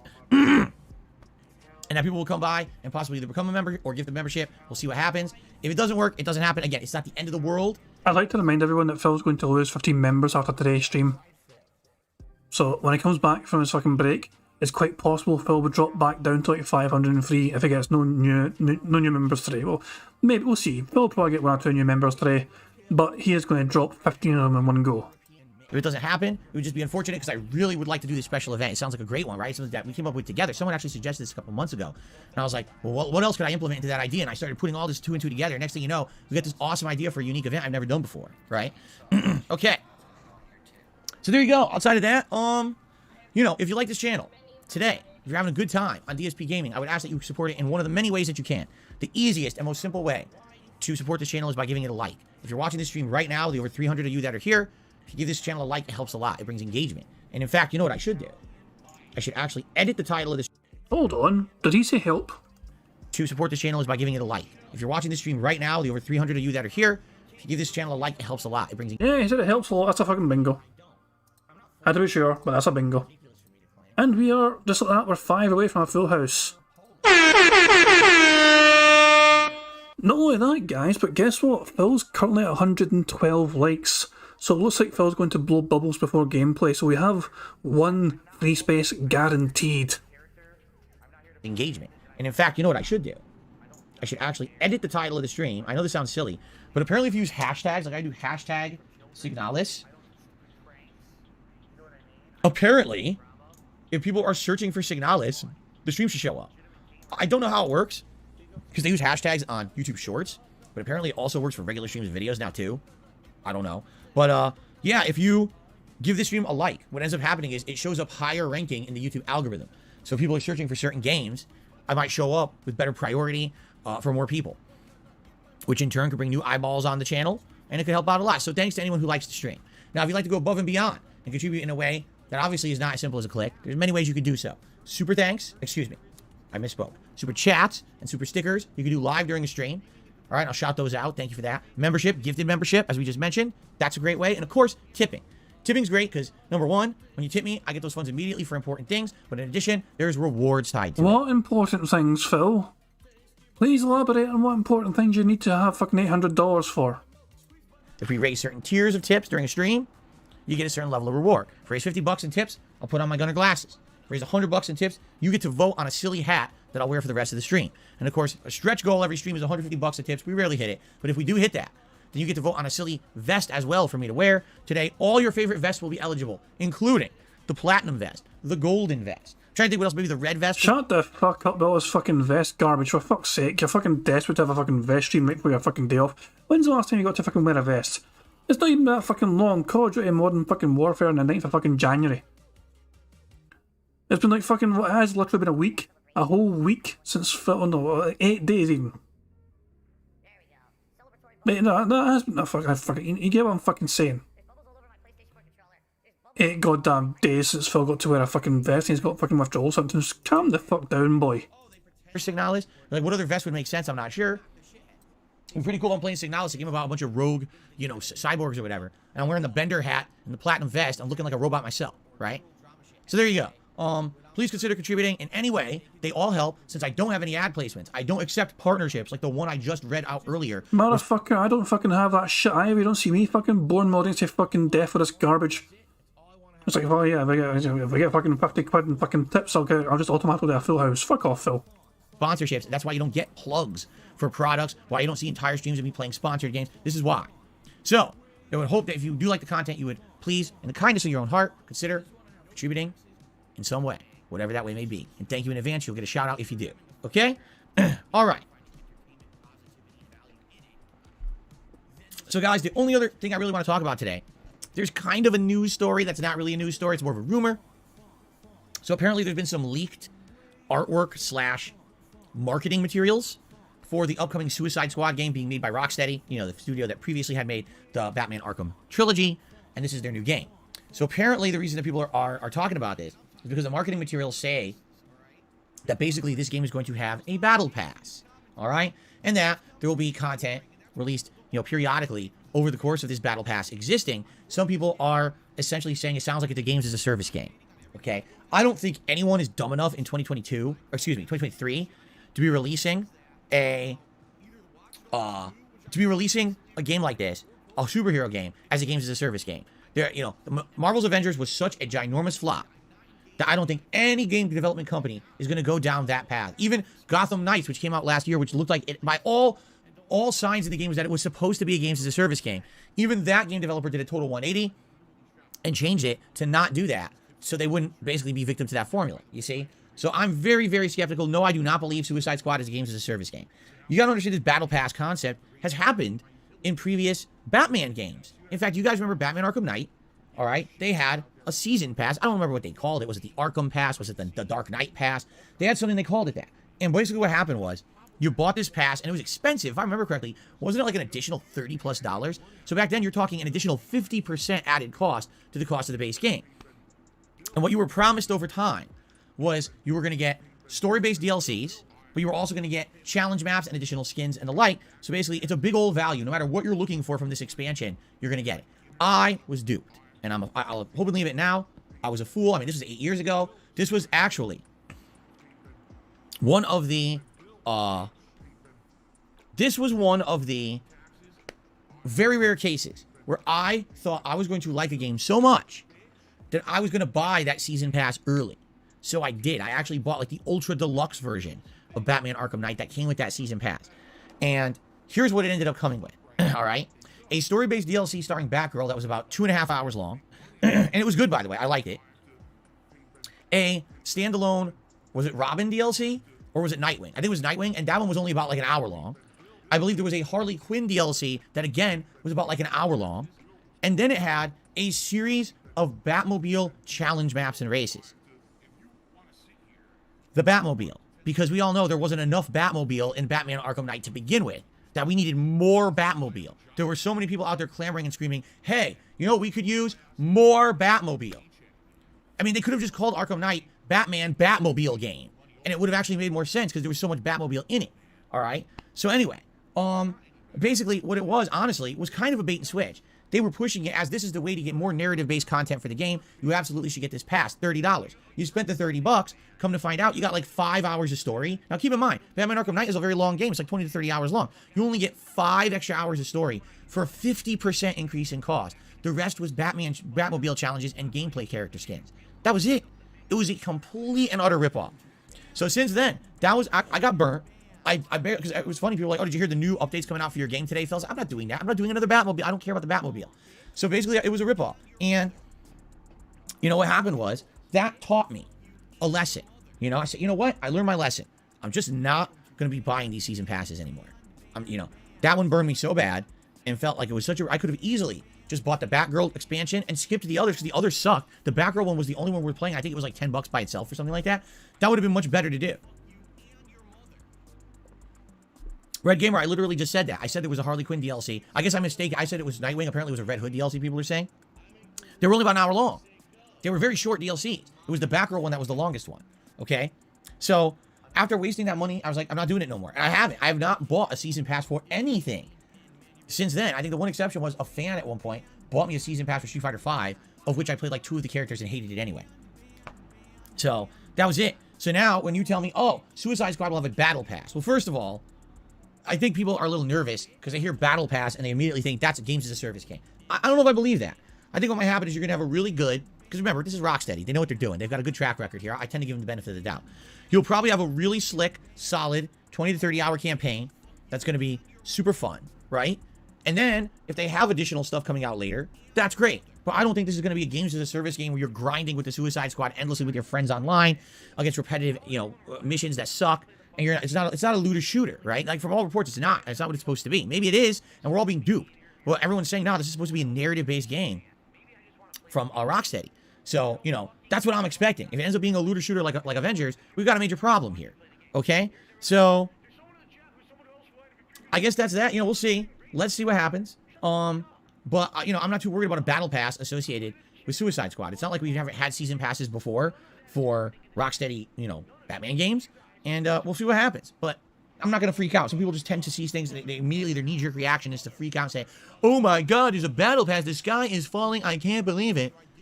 I'm not going to do that. I refuse. There you go. By the way, I'm shocked. No one so far today has commented that I'm shaved. I've shaven. I shaved last night. Typically in a normal week, I usually shave. Damn, I didn't fucking notice. No one, I'm shocked that no one commented. No one fucking cares, for fuck's sake. Say it with me, everybody. Nobody cares! The last night that I'm streaming. And then that last stream of the week, I'm shaving. But then I have my day off. And then usually when I come back on like Thursday, Friday, you know, it's not as bad, but then it gradually grows back over the course of the week. And then at the end of the week again, when it's real big and bushy, then I shave. No one mentioned it. No one. I'm very upset with all of you that you would not notice that your favorite streamer on the internet is clean shaven. Why wouldn't you? Let me ask you. All right, if a female streamer got her hair cut, did her makeup nice, I bet you would mention it, right? You would say, oh, you look nice today. You'd be very nice. Objection. Whenever you get a haircut, I fucking play this specifically for you. Go back to Supercuts and get your $5 back, jabroni. Oh, no. Nice to them. But because I'm a guy, I see how it is. I'm a guy. I do something nice for you. I shave for the stream to look presentable and nice, but I don't get your compliments. I understand. You're all a bunch of sexists. I get it. Motherfucker, you don't fucking look presentable to the fucking stream. You're wearing like a fucking 15-year-old fucking shirt and you're probably wearing fucking Zelda jammy bottoms. Fuck the fuck off, you fucking fucking look presentable for the fucking stream. Get the fuck out of here. Look, I said this earlier on. Phil last night looked better. He actually, no, I'm telling you, I'm going to commit to this. This here. That doesn't factor into the daily income I'm making, you know. Ignore the face. Ignore the fucking horrible person that's speaking. This shirt looks a bit presentable to me. That's actually a bit respectable, in my opinion, to wear. That's a decent shirt to wear on a stream, in my opinion. No random fucking like weird ass branding tape, whatever. It doesn't look. It looks like a nice fucking shirt. It's minimal fucking effort in my opinion, but at the same fucking time, it is a fucking decent upgrade than this fucking garbage. It's fucking fuck that. I'm reporting all of you because I've had enough of this unfair, unequal treatment. Why do I have to work twice as hard when the female streamers get all the attention and I get nothing? Isn't it funny to flip that door back and forth a little bit and to see how funny it sounds coming from me, right? It's funny to do that every once in a while. Obviously, I'm being completely silly. I'm not being serious in any way, shape, or form. It's a joke. But it's funny when you say it, like, wait, what? Right? You gotta flip it back every once in a while. I mean, do I believe that? I believe there's some truth to it. Sadly, here's the truth of it. If you're a female content creator, you got a whole other bag of worms to deal with, a whole other box of problems. Because I would almost believe that if you're a female streamer, just innately you might get a more of an audience because males want to watch you because... Phil, I would be very careful where you fucking tread right now. This is dangerous fucking territory. Don't even try to understand what fucking female content creators go through. I can imagine how much... what I will say immediately is, one, I will never understand how difficult it is for them, and two, I am almost certain it is going to be worse for them. Almost guaranteed it's going to be far worse to be a female content creator than a male content creator. Phil is fucking really... This is a dangerous territory, Phil. Just back the fuck up. Stop digging this fucking grave for yourself. To deal with a whole other box of problems. Because I would almost believe that if you're a female streamer, just innately you might get a more of an audience because males want to watch you because they're all a bunch of fucking idiotic, horny morons who can't control themselves. But at the same time, if you're trying to be a serious content creator, how do you deal with that element? That these guys keep coming by and probably are watching, oh, it's a girl, right? Thank God I don't have to deal with that, really. I know when I'm streaming, I don't have to deal with a bunch of lustful idiots who are just fawning all over me because they're dunces. You know? Are you not aware of what some of your audience are fucking like? Some of them are fucking like, no, you know, some of your fucking audience treat like a fucking father. They literally said that in the fucking message. It's bizarre. What I mean? Thank God, because I don't want to deal with that shit. I'm glad that I'm ugly, I'm middle-aged, I don't have to worry with that influence, you know? But can you imagine you're a female streamer? That's a great fucking point. I completely missed the fucking point. Derek is a part of his fucking audience. Derek.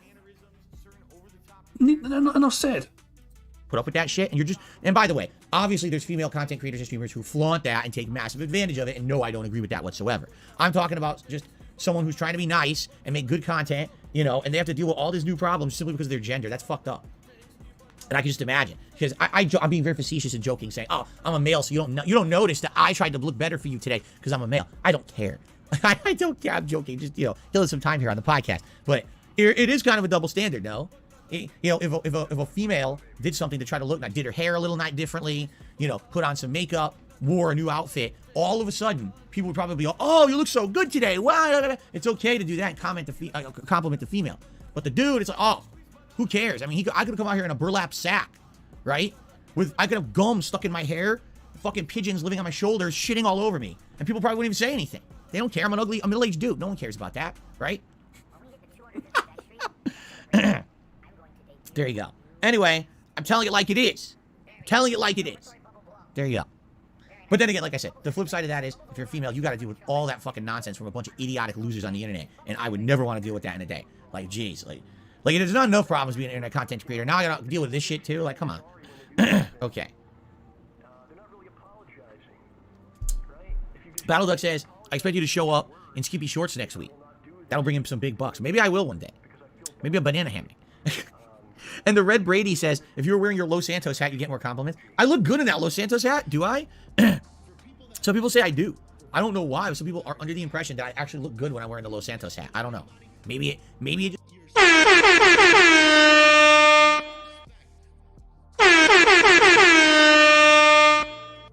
just goes with me. You know, it's weird. Because some people, it just, certain things, even a little accessory, you know, a certain kind of clothing, it just goes. It snaps, as they say. You know, it clicks. So maybe that's the case. I don't know. Ronnie says he thinks that black colors were good on me.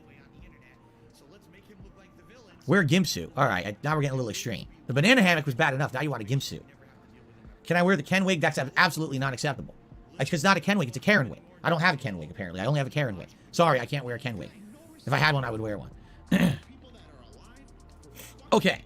So let's go ahead and let us do a few shout-outs. First of all, shout out to Dan the Man, who upped his membership. He's now a year-long supporter of the channel. Thank you, Dan the Man, for a year of support as a member. I really appreciate that. Good to see you here today. Ooh, excuse me. Okay, I got a $5 tip from Alex. He says, "I never heard of the game, but this should be interesting. After a great Resident Evil 1 playthrough, I'm ready for a game that's in a similar vein." Yeah, we'll see.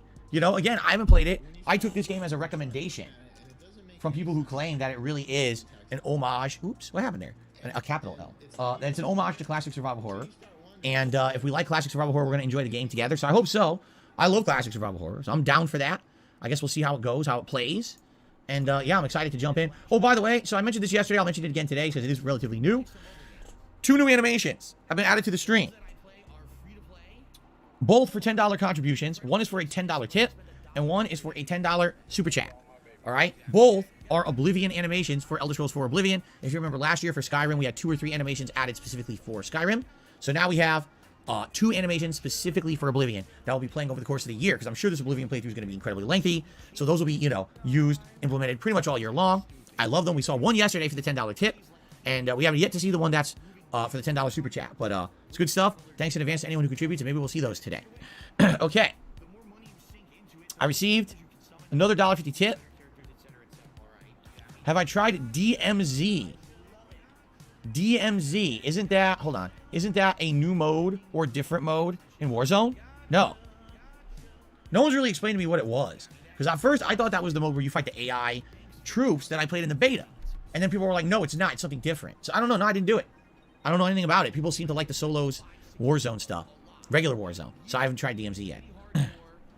Okay. Got another $1 tip here. Let's see here. So,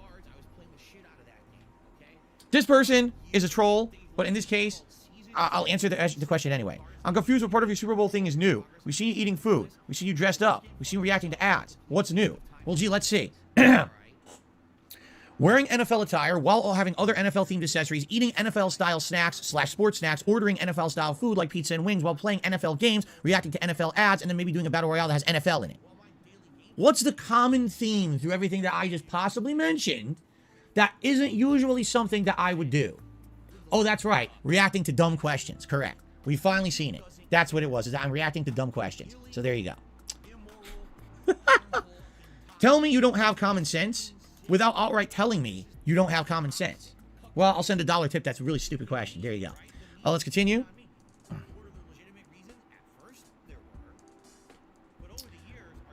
From Fandango. Fandango. Tipped $1. He says, did you see responses to your comment on Destiny's interview style from yesterday? Many people agree with you, laughing out loud. No. I told you guys, I'm only paying attention to my own content. I don't know if anyone clipped my talk about Destiny's interview style yesterday and put it anywhere. I don't know who responded or anyone who responded. I have no clue. But again, to reiterate what I said yesterday, and this is not me slamming Destiny in any way as a content creator or an interviewer, because obviously the guy must have quality content and must be a good interviewer because people know who he is and give him a lot of respect for it. But if I'm going to be interviewed by someone and it's a serious interview, it's not joking around, dicking around, it's supposed to be something serious, I want to be interviewed and have someone's undivided attention. It seems that when this guy Destiny interviews people, he's literally always doing 10 other things. He's got a game going that he's playing, he's got a chat that he's interacting with, and then also he's interviewing. He's like, wait a minute, what are you doing? Like, what is this? And I remember that people had said to me, go watch the LTG interview with Destiny, and you'll see that was a really good interview that painted LTG in a positive light. You might want, that's an example of why you should interview with Destiny. And I started watching it. I'll be honest with you, I pressed play, and I wasn't paying attention, and I was just listening. So I'm listening to the interview, and then I turned back, and I finally looked at it, and I was like, wait, what? What the hell is this? Why is there gameplay? Like, I thought this was an interview. And come to find out, he's literally not paying, he's paying half attention. You know what I mean? Like, he's doing this and this and this. It's like, now I get it. If you're a multitasker, that's one thing. But if the whole point was to interview me, then why would I want you also doing this and this and this? Is it not worth your undivided attention? You know what I'm saying? And I'll be honest, quite frankly, I was listening to some of the LTG interview. I didn't listen to the whole thing. I listened to some of it, and I saw that some of it was all right. But at the same time, you could tell, like, he would ask LTG a question, and then he just wasn't really paying attention to the answer. He let LTG just go, blah, blah, blah, blah. You see? And he was like, okay, well, next question. Like, wait, what? So, again, I'm not saying that's a bad interview style. I'm not saying it's not a quality interview style, because a lot of people like it. I'm saying that interview style is not for me. That's not a fit for me. That's not what I'm looking for. If the whole point is I don't usually do interviews, but now I want to be interviewed to clear the air about all this crap about me, I want someone who's going to give me their undivided attention because I feel that's respectful. And I'm not saying that Destiny's disrespectful either. I'm just saying he has a style of his own. I don't like that style. Therefore, I choose not to interview with him. Okay? Here's the thing. Someone said, why not ask him to then change his style and do a different type of interview? I was like, wait, what? What? That's even more disrespectful. To say, hey, so I know the kind of content you make. I know how you conduct your interviews. I'm so important that I demand that you change your entire interview style just for me. How full of yourself and egotistical can you be? Some people just aren't compatible. You understand? I don't think that that it would be compatible, me interviewing with that guy. I just don't think it would. I think it would kind of be like a disconnect. And it wouldn't make sense, and it wouldn't serve the purpose of what I want to do it for regardless, right? So, That's why I decided against interviewing with him. All right. And that's not a slam or a slight. Obviously, he does good interviews. People wouldn't watch him, but I'm not interested. I don't know who's agreeing or disagreeing with me. I've seen none of that. But I'm just reiterating my take from yesterday. Okay. Okay. All right. Let's continue on here. Real Take Sports did a super chat. He says, wear the Ken wig and lipstick with Brady jersey to get views. As I said, sadly, I don't have a Ken wig. I only have a Karen wig. Real Take Sports. I'm sorry. So, I've been told I'm a offensive, egregious cross-dresser for what I wore during Halloween. And therefore, I've learned the error of my ways. I profusely apologize to all of you. I had no idea that I was doing that and how disrespectful I was being to multiple communities out there. I'm very sorry. I didn't intend that. And I will never do it again. There you go. Okay. All right. So, guys, we still got some extra time here. And if anyone wants to ask me a question, please throw it my way. All right? Let's see what you guys want to talk about. Please tag me in the chat. We got a little bit of extra time before we jump into Signals. Oh, by the way, we've already hit 100 likes on the stream, so it is time for a celebratory bubble blow.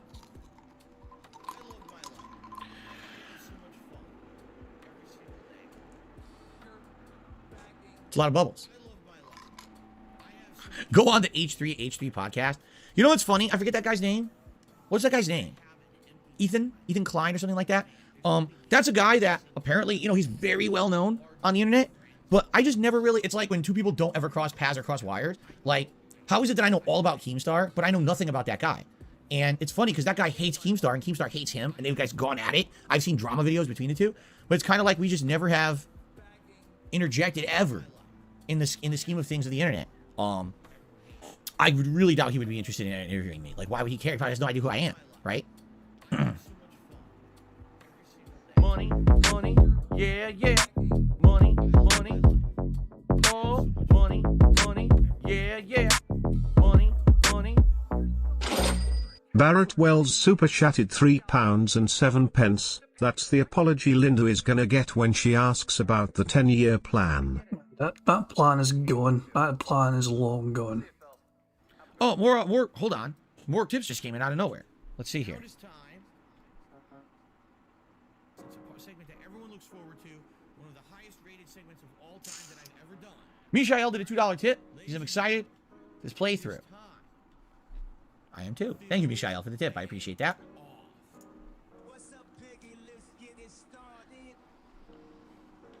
And someone tip me $1. This is a good one. If we somehow double your tip goal today, can we skip trying to hit the tip goal tomorrow? Yes, absolutely. 1,000,000%. In fact, how about this? I will put it in writing. How about this? You ready? All right, ladies and gentlemen, here we go. I, Phil Burnell, known as Darkside Phil on the internet, or DSP for short, hereby swear that if we double my tips goals for today on my streams, that tomorrow we will not care about the tips goals whatsoever. Today is January 17, 2023. Done. By the way, I'm off tomorrow. Sucker!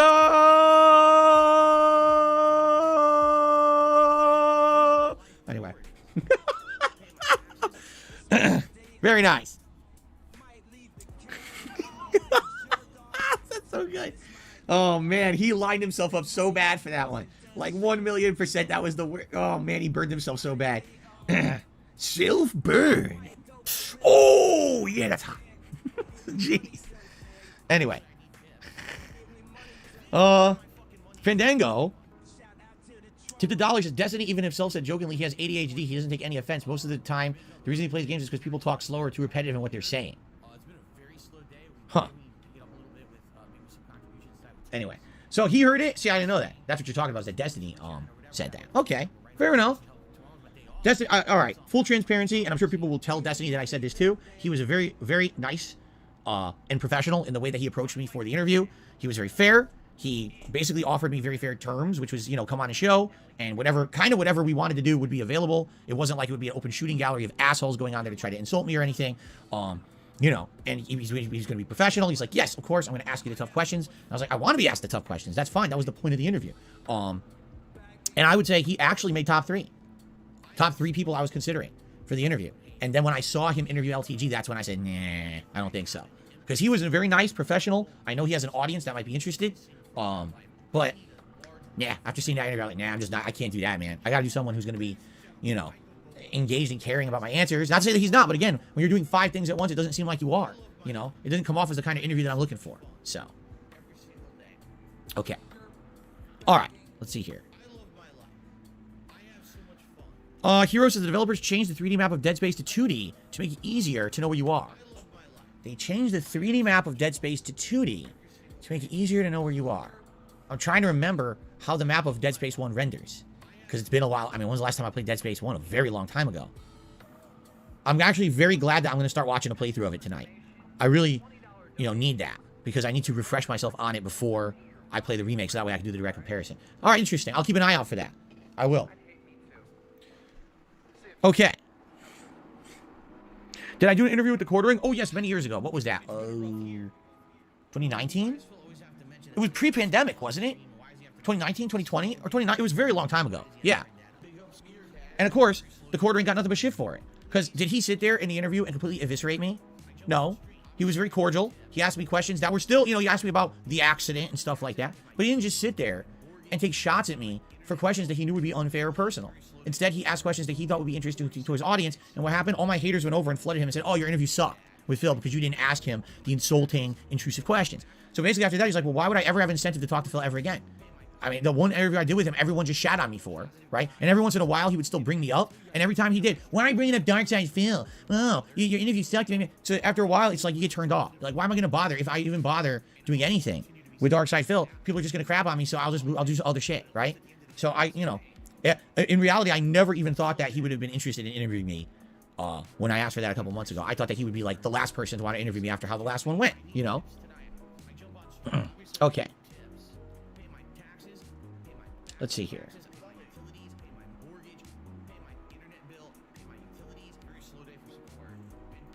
So I got a $1 tip from someone talking about review tech. I'm not taking that bait because I'm not stupid. I'm not taking bait because I'm not dumb. Sorry. You can put that elsewhere. Thanks for the $1 tip. Not reading it. Troll bait. Okay. Expand Donkey. So let me get this straight. You think the fact that I wear pajama pants, comfy pajama pants, okay? So you're comparing the fact that I wear comfy pajama pants on stream. You think that's equivalent to the fact that there are content creators out there who literally talk unintelligible, you can't understand what they're saying, they stuff their mouths with food during their streams, and the React content is literally just playing the video and every once in a while going, and then unintelligible questions that have nothing to do with the content whatsoever that a child can answer. You think that's equivalent? Because I'm wearing a pair of pajama pants. That's equivalent to everything I just described. That's what you're saying. It's interesting. By the way, the pajama pants that aren't even on camera, right? Now people are complimenting my legs. Oh, yeah. It's pajama pants, kids. Grow up. I say kids because I'm 40 years old and you're all like 20, right? Actually, no, my demographics are very interesting. Like I said, I think it's something like 30 to 40% of my viewership is between the ages of like 22 and 35. And then like another 20% is like from the ages of 35 to 40 something. And then like even my next biggest demographic. Don't know what's going on in the stream, guys. Give me a second. Not sure what's happening here. Give me a second, I'll try and fix it. Is like 40 to 50 something, and then you get the trailers, the offsets of like 1% is teens and 1% is like grandpas.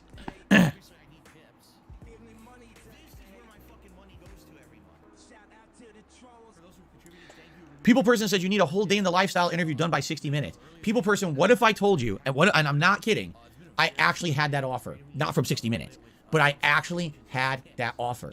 That someone actually was like, I want to actually know what your life is like. I want to know what it's like to be you, so that we can understand from an insider's perspective what you go through on a daily basis.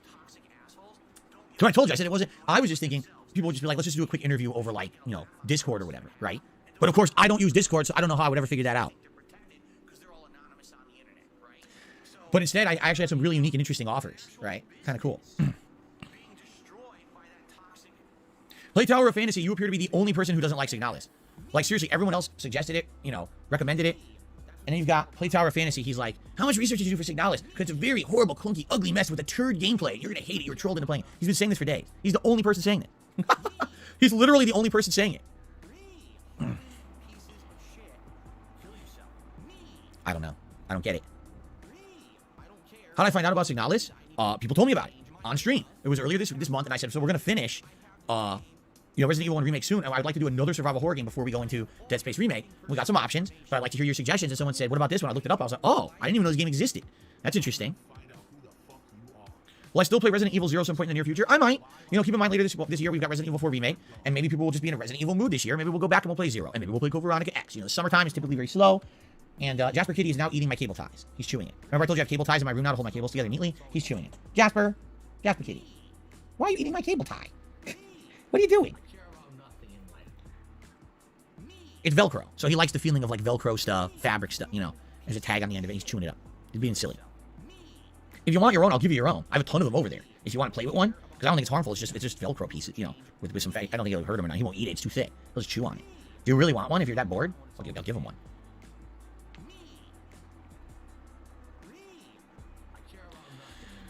What's my favorite playthrough I'm doing right now? I don't really have a favorite right now, because I like Oblivion's growing on me. I'm not in love with Oblivion because it's outdated, but it's growing on me the more I play it. One Piece, Odyssey, I really like, but sadly I feel like it's the least supported, least liked game by my viewing audience because it's a JRPG, and everyone is so prejudiced for some goddamn reason against JRPGs. I don't know. How do I appeal to the audience out there that likes JRPGs? Because I love them. How is it that I can't get to that audience? I don't know what it is, because I love JRPGs. I would love to have those people who watch JRPG playthroughs come to DSP Gaming and enjoy with me. I don't know why I can't grasp that audience or reach them for some odd reason. I know they're out there because these games sell in droves, but somehow I just can't connect with them. I wish I could. Because I love these turn-based RPGs, Signalis, I don't know because I'm not playing it right now. Warzone, my opinions. I like Warzone more for the interaction we get and the suspense of seeing if I'll do well than the core gameplay mechanics. I don't think as a game with the servers, they're performing the way that they do, that's a very good game. So, right now, I both like One Piece and Oblivion kind of equally. But I don't know about Signalis because we haven't started it yet. And BG Jack Aaron says, when I play Pokemon Pearl and Diamond remasters during the summer slow season, quite frankly, I feel one Pokemon game a year is more than enough. I feel like the market is very oversaturated with Pokemon, as we've seen. I mean, just last year I played Arceus, and then I played Scarlet, and, I played Scarlet within a year. So I only want to go with one Pokemon game a year. I feel like that's too much overload if we do more than that. Okay. JRPGs are too repetitive, and they're fun to play, not to watch, in my opinion. I mean, Yowsi, I'm sure a lot of people agree with you, which would probably be why, again, it's hard for me to retain viewership and an audience and engagement and support for a JRPG. I hear you. I love them, but I guess it doesn't really resonate. The thing is, it's work. Dragon Quest 11 work. Yakuza Like a Dragon work. But every once in a while, you get ones that don't work as well. I don't know. I like One Piece. I'm going to stick with it, and I will hope that people will continue to watch and support it. We'll see. I received another tip from the Shin Black, a $2 tip. Very interesting in seeing Signalis today. I hope it's good, as good as people say. Hope the stream is good. God bless you in the chat. Thank you very much, Shin Black. I appreciate that. Okay. Cool. It's kind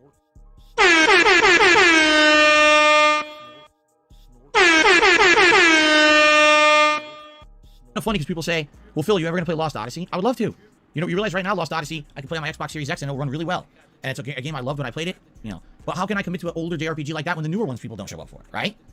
It's like, how can I ever do that? I would love to commit to that. I want to play it. When would I have opportunity to do that and make it work? When I can't make people show up for the new one.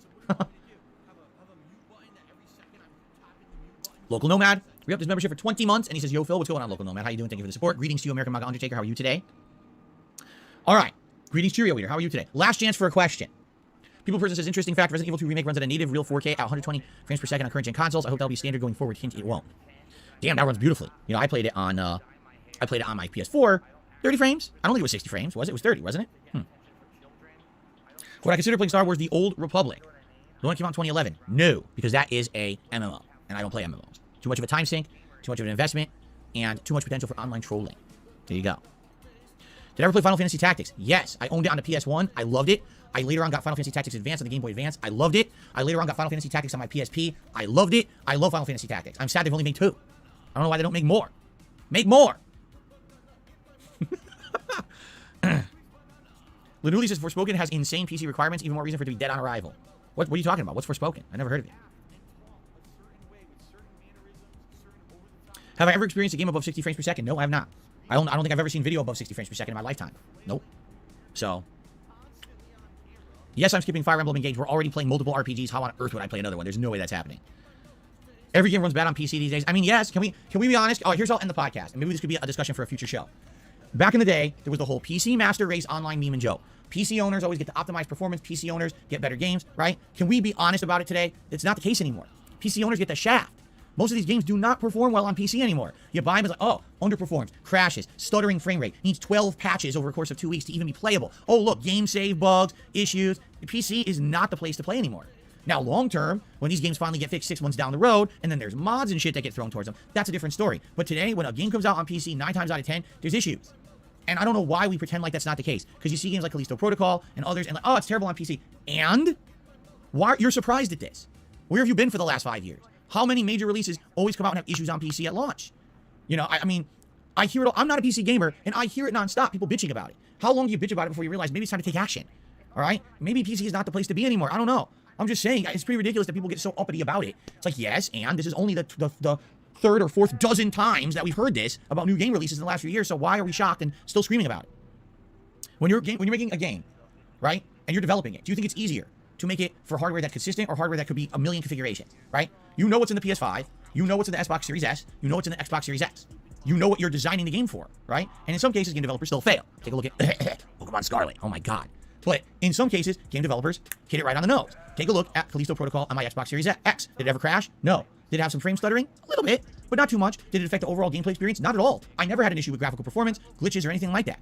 I mean, I had criticisms of the game. It had nothing to do with that. But if you're playing it on PC, apparently it's just a nightmare. And it's like, so why put up with that?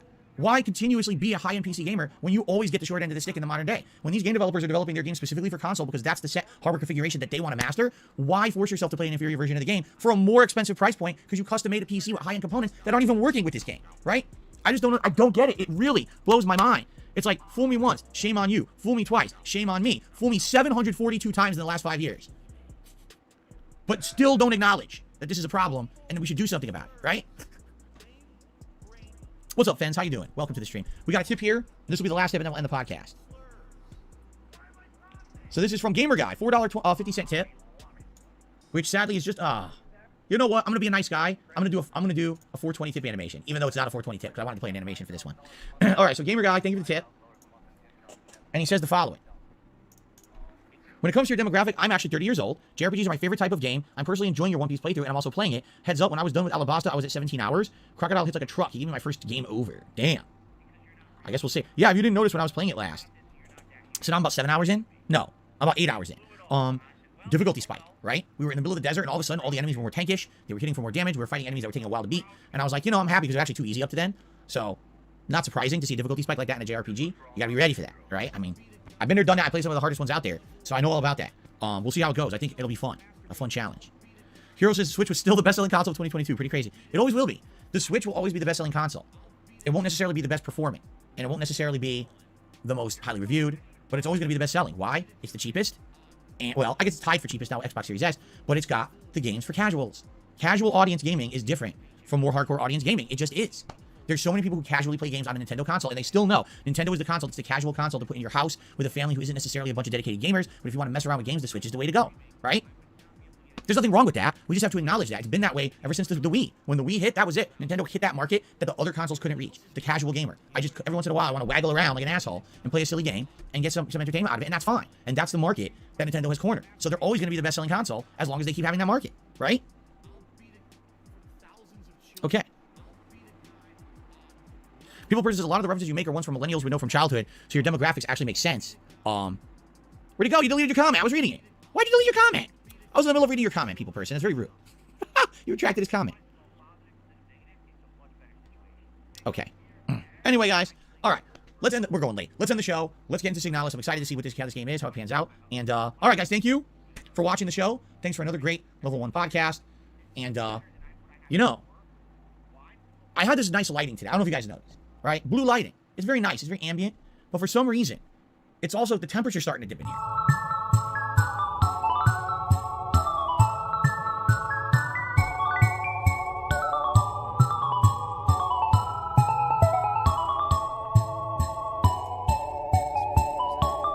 I'm going to see if this year, if I can get progressively more cheesy with those endings.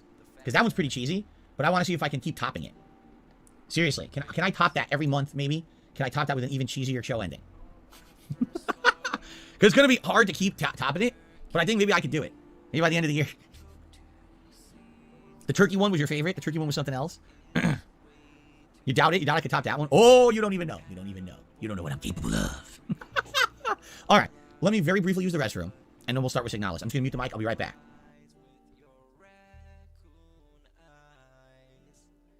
Oh, let me just get this up to speed here. Let me just fucking keep fast forwarding until it fills back. You know, the year Oh, for here, today. here we go.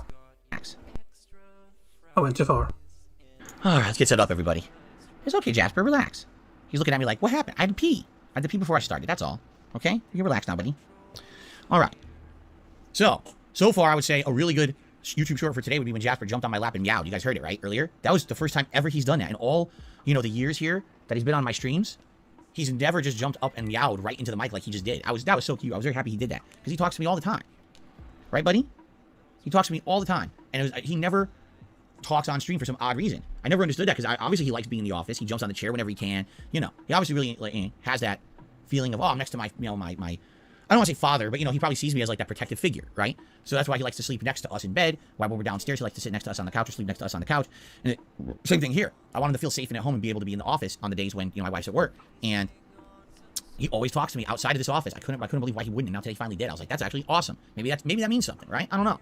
Or maybe he said, Dad, you stink. Maybe that's what he said. He jumped. He said, oh, stink so bad. You're disgusting. I don't know what he said. He's a cat. You don't know.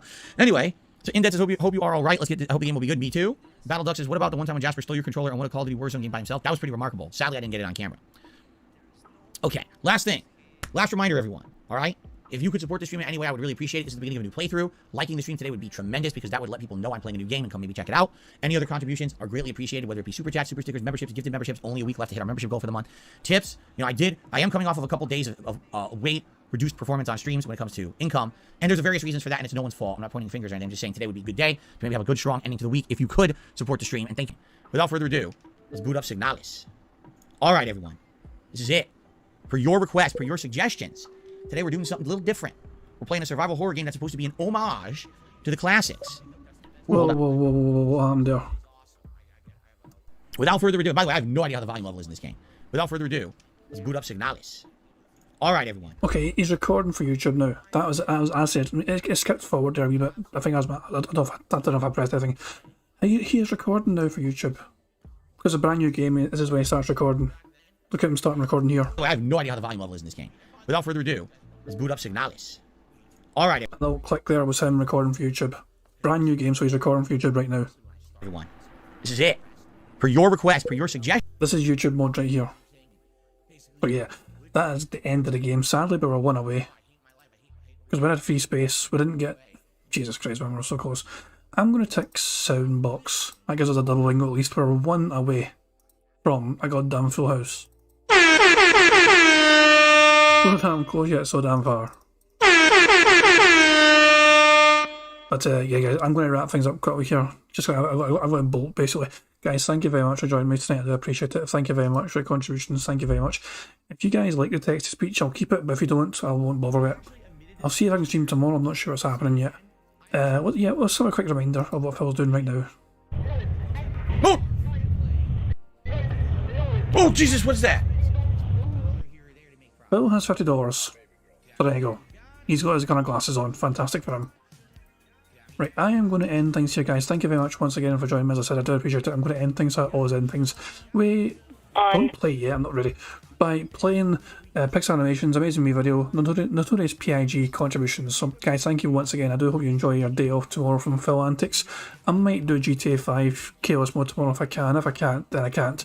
But yeah, guys, enjoy it. Tuesday. I want to spend it, and I'll catch you all later. Until then, thanks again once more, and I'll catch you all later. Peace out. On September 14th, a pre-authorized payment of $16.51 from PayPal.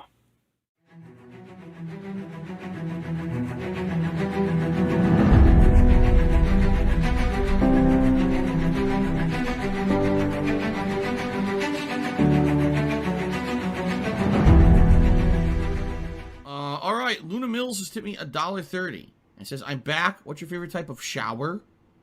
When you're showered in money. When you go outside and all of a sudden greenbacks start falling from the sky and you raise your face up, you're like, oh, you start dancing, you go, oh, money, money, yeah, yeah. All right, I don't know what the hell you're talking about, but thank you for the first tip of the day.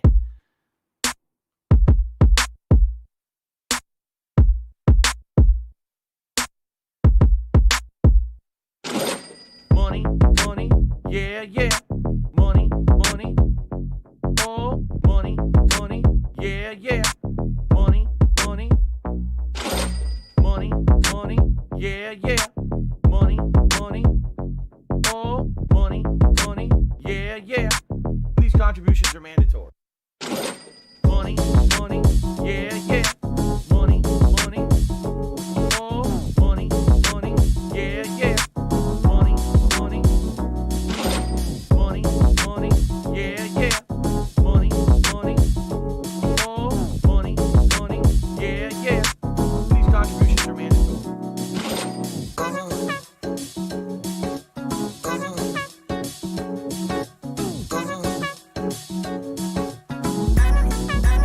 Show me the money.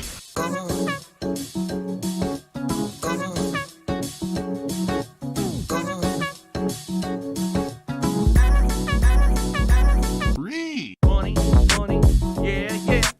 Money, money. Oh, money, money, yeah, yeah. Money, money.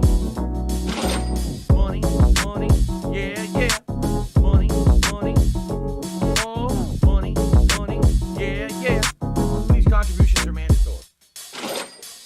And it's gone, just gone like that in an instant, fucking gone.